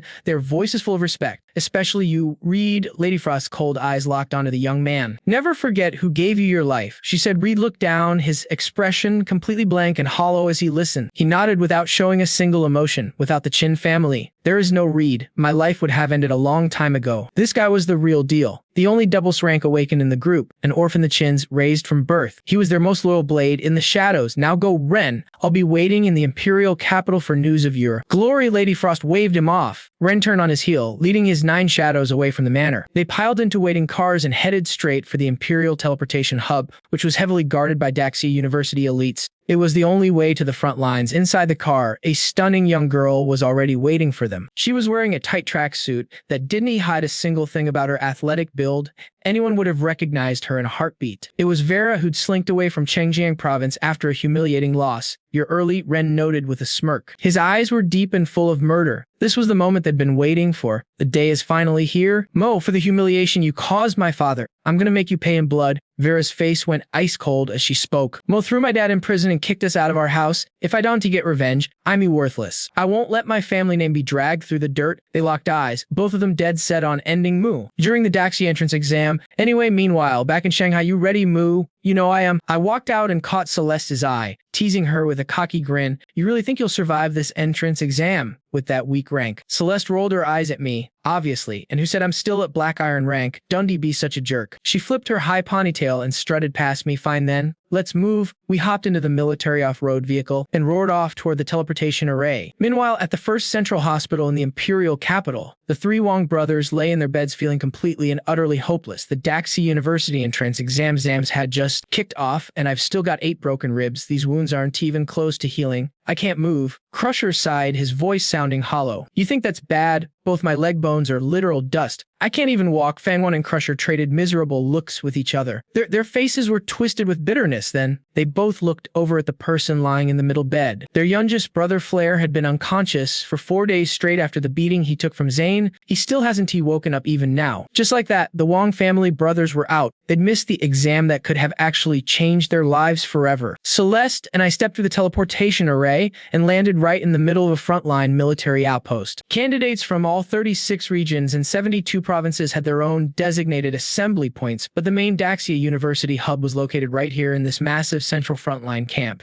The moment we stepped off the Ray teleporter, a voice boomed. A girl, looking like a first-year student, came bouncing toward her at full speed. Those slender legs were wrapped in white socks, featuring delicate lace bows stitched right at the top. She was moving incredibly fast. Petite but leggy, she was undeniably soft and bubbly. Mia, why are you here, Daxia, for the college entrance exams too? Did not your dad already pull strings? I thought he reserved a spot for you at Monster University. Celeste watched the girl faceplant into the ground. No way. That place is a dump. I am getting into Atlantic University with you. Maya pouted and crossed her arms. She whined to Celeste without catching her breath. Did your old man actually agree to this? Who cares what he says? He is just an old man. He cannot stop me. Maya flipped her hair back with a look of pride and defiance. The words barely left her mouth before she spun around to scan me. Her eyes lit up instantly. Oh, Celeste. Who is the hottie? Wait, is this Moo? Mia's eyes went wide as saucers, both hands flying up to cover her mouth. She looked like she was about to explode with shock. You are that level 3 rank awakened. The one Master Zayn handpicked. Our Celeste swore she would only ever marry. No way. My mouth twitched. Everything was fine until she reached that last part, but that ending was totally off the rails. I had to wonder, why all of Celeste's friends this crazy? Suzu pushes to the absolute extreme, and Maya's mouth is even wilder. No filter, no chill, just pure chaos. At least Celeste is somewhat normal. While my thoughts were racing all over the place, a massive thud echoed through the air. Celeste jabbed 2 fingers hard into Mia's forehead. Oh, what was that for? Mia cried out in actual pain. Stop talking nonsense. Who told you to say that? Celeste snapped, her cheeks turning bright red from rage and embarrassment. I swear, I was just, Miriam, this is ridiculous. Everyone, get over there and join the group right now. While they argued, a teacher nearby in a Daxia University uniform waved them with a bright smile. They looked toward him. Outside the walls of this Daxia outpost, patrol beasts moved at regular intervals. A polite-looking guy with round glasses stood on some wooden crates, handing out gear to the gathered candidates. He looked like a scholar. Come on, let us move, Celeste called out, and the three of us headed toward the teacher. Hey Mo, I am Maya from the Tang clan in the Roman capital. On the way, Mia beamed and stuck her hand out. Hey, I am Mo from Shanghai. I know Celeste has mentioned you before. She has actually talked about you a whole lot. Wow. Before she could finish, Mia jumped, her face turning red as she glared at Celeste. Celeste, do not mistake my patience for weakness. You kick me one more time and I will... What? Celeste raised an eyebrow, looking amused. I will cry. Maya immediately started whining. I could not help but laugh. It was exactly like those memes you see all over the internet. She tried to kick something made of steel, but it did nothing. The three of us reached the wall where that young teacher with the round glasses was climbing the crates and waving, quiet down, everyone zip it. I'm your head proctor for today's exam and the admissions director at Daxia University. Pretty impressive, right? Only 30 years old and already a director, he puffed out his chest, looking for some praise. His face beamed with pride, practically begging for compliment. The candidates below just laughed. All right,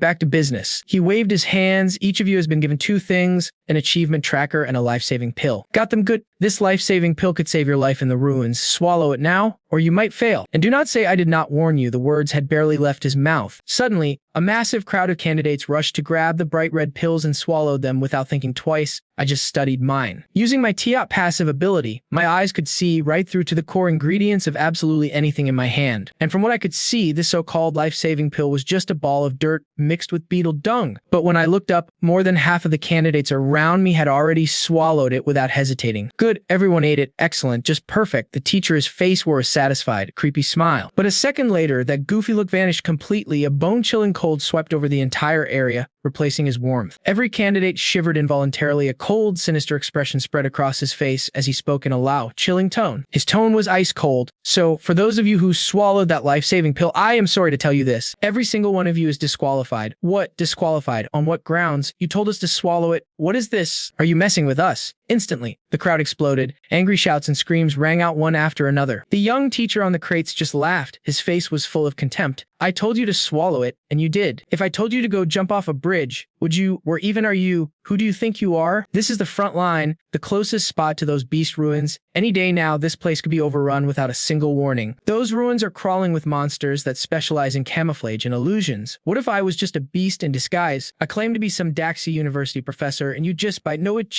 no questions, you did not even check what you were swallowing. Right into your own mouths. I hate to break it to you. The test started the second you set foot on this ground. It has been going on this whole time. That was not a life-saving pill. It was just a clump of mud. Nothing more. He scanned the whole arena and said coldly, now anyone still holding onto that ball of dirt, raise your hands right now and let me see it. Only a few hands went up. Mia Tang was one of them. Not too bad, I guess. The teacher spoke again, his voice cold as ice. Now you have 1 minute. Anyone still holding their mud when the time is up officially passes the exam. The second those words dropped, everything shifted. The vibe on the field changed. 1 minute on the clock. This is not a test anymore. It is pure, unadulterated chiaos. In a heartbeat, a savage light filled the eyes of the candidates. One student suddenly shifted into a massive red bat and lunged at the person standing closest to them. The candidate was still holding a ball of mud. The rest of the crowd started moving too, shifting in their awakened beast forms one by one to attack the mud holders. Celeste, Mia, and I naturally became the main targets of the group. More than a dozen beasts of all shapes and sizes roared and charged straight for us. Everyone, back off. You really think you can rob me? You must have a death wish. Maya stepped forward, shielding me, and Celeste's legs braced, an aura exploding around her like a shockwave. What kind of monster did she actually wake up? I asked, genuinely curious. Just watch and find out. Celeste gave me a knowing smile. Boom, a blinding flash of purple light. It swallowed me whole. Suddenly, a massive purple butterfly hovered in the air. One wing was black, and the other was a deep, mysterious purple, glowing with a dark and mysterious aura. That is Maya's SSS-Tier dual awakening beast, the Black Thunder Shadow Butterfly. She is currently a bronze rank level 6, Celeste explained. Before she could even finish, that massive butterfly blurred forward, striking like a bolt of violet and black lightning. The purple wing controls absolute speed, while the black wing carries the terrifying power of Black Thunder Judgment. Maya's beast soul is not just a high-speed fighter, it also carries the raw essence of the wind. Every butterfly-type beast is born with the power of the storm. The shadow butterfly flapped its wings and countless bolts of black lightning tore through the sky, screaming out into a massive and world-destroying hurricane of pure destruction. Wind and thunder hit at once, forming a massive vortex around the butterfly. The roar of the storm and the thunder was totally deafening. Even the teacher standing on those wooden crates could not look away from the scene unfolding. He could not help but turn his head. Boom. After a massive blast, over a dozen attackers were blown back, instantly shifting to human form midair before crashing down totally unconscious. One shot, everyone was down, clean and absolute. Nobody saw that coming. Maya looks cute, but she's packing some serious overkill power. Huh. How about that? This girl of yours is amazing, right? In her beast form, Maya patted her chest and looked at us, basically begging for a compliment. Amazing, our great Maya is clearly the best and coolest of them all. Celeste clapped with over-the-top enthusiasm and laughed. But then, the ground suddenly cracked open and a figure burst out. Coming from below, he aimed right for Maya's back. Finally, I have found a major opening. It was an iron-armored burrowing beast. Both hands had turned into spinning drills. Its giant monster eyes glowed with excitement. Only 3 seconds left on the clock. If I take this girl down and grab that mud, I will just barely. He had everything calculated in his head and pushed himself to go even faster,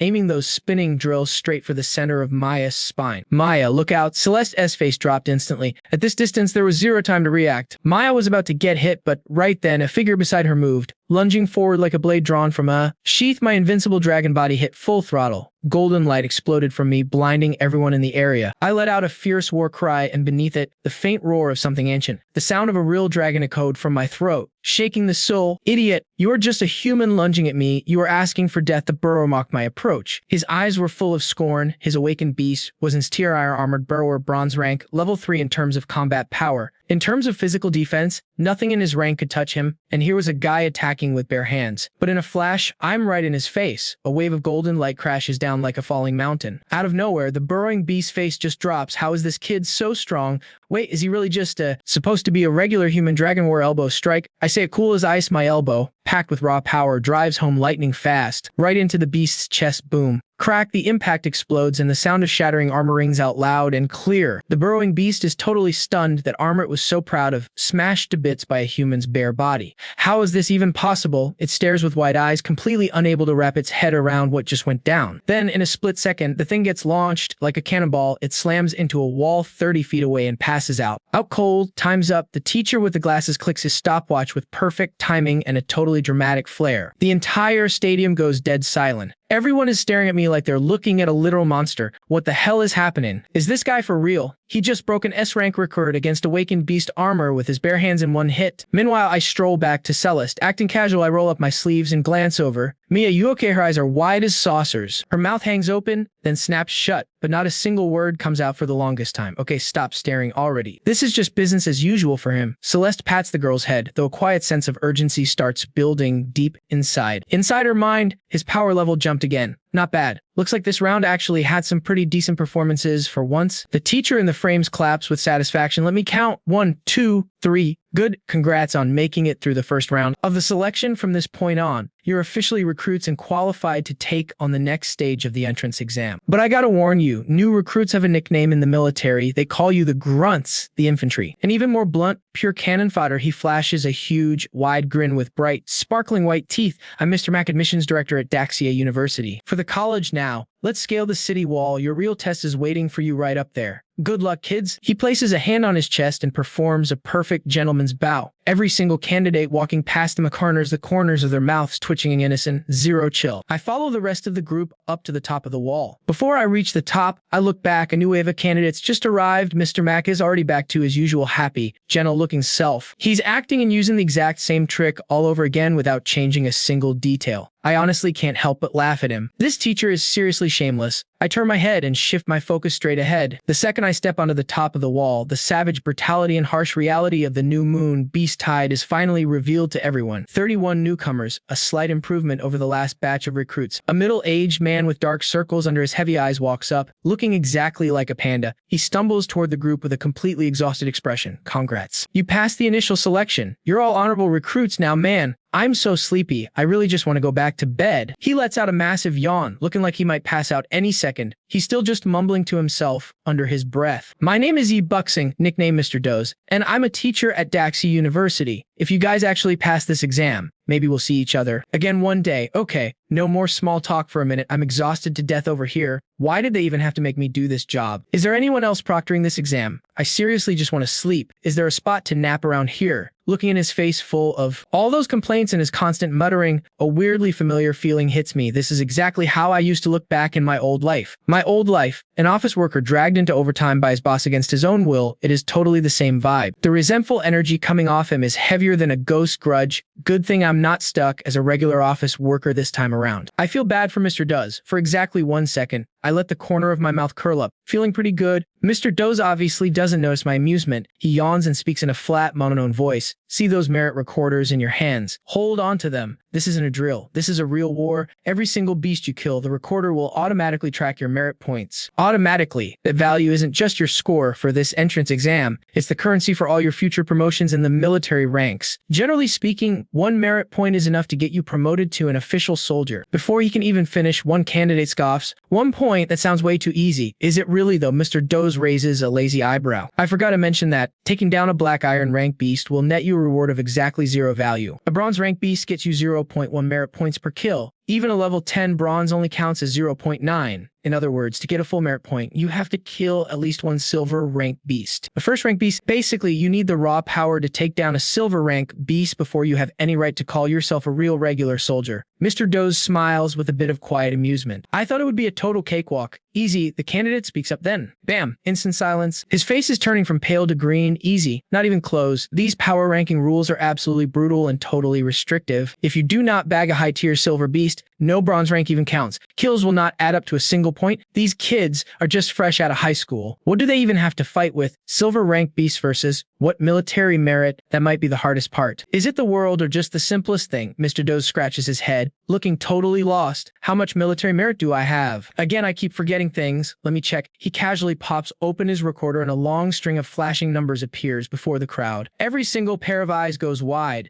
A collective gasp hits the air. Tears are practically ripping through the atmosphere. 38,765.7. The number puts him exactly at military general rank. Oh, right. Now I remember, I actually took down a general. The list just dropped last month. Memory is a beautiful thing. Too bad I did not have any. He rubs his messy bird nest hair like he just woke up. He looks like he literally just rolled out of bed. Every eye is glued to him. Pure shock, respect, and total disbelief everywhere. This guy, he is actually a high-ranking military general, a real deal general. And he showed up here just to oversee their little test. Is this really instructor level? Are you actually with Daxia University? You look lazy, half asleep, and like you could not care less about anything happening right now. Who could have guessed? He is one of the elite 108 military generals. All right, that is enough talking for now. Mr. Doe points toward the edge of the wall. Just jump down from here. That is when the official exam actually begins. Everyone follows his lead and looks out. Beyond the wall lies the ruins. Vast, endless, and absolutely heartless in every single way. Smoke pillars rise from every direction. Countless massive beasts are sending electric charges surging across the entire earth. Spears and shields are slung over their shoulders.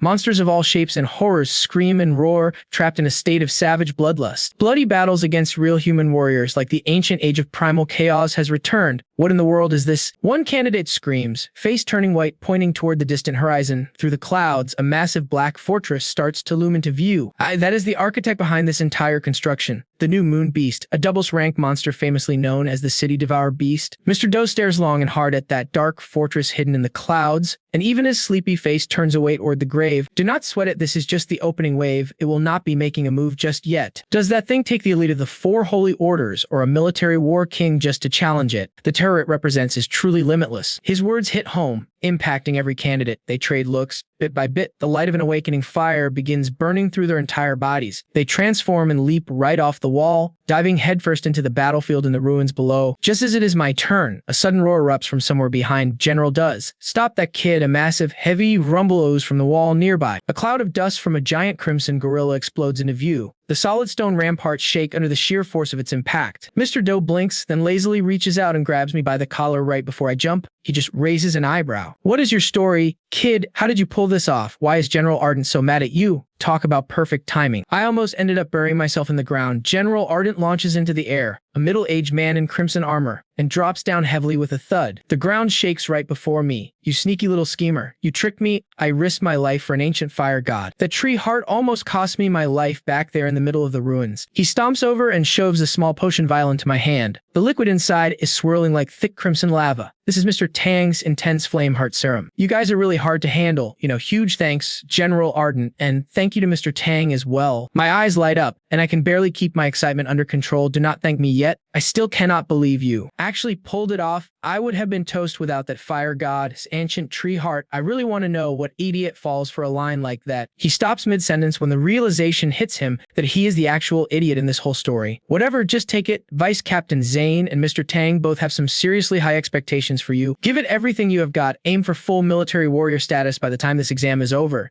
General Ardent gives me an approving pat. Still, his mind is already spinning, calculating the details before finishing. He is going to use his authority to transfer me somewhere else. Under his command, I would have zero choice but to follow his every whim. Count on it, I tell him, before the words even fully leave my mouth. Before the sentence even finished, I ripped it open, popped the potion cap, tilted my head back, and down the whole thing in one shot. Who told you to just chug the whole thing down? I said go find somewhere safe and absorb it slowly. You idiot. General Arden's face turns a very unhealthy shade. A blinding red light explodes from my body as I rocket straight into the sky. Second attempt, and it is all mine. I grin. All those beast corpses sent by Ethan are waiting for me. Tang and Director Ashton just got swallowed whole, and now my inner beast is taking over. There are 60 million of these punks out there. Looks like my new job is just hunting and killing. A bone-shaking roar just ripped the sky apart. As I started to transform, a massive red wave came crashing in.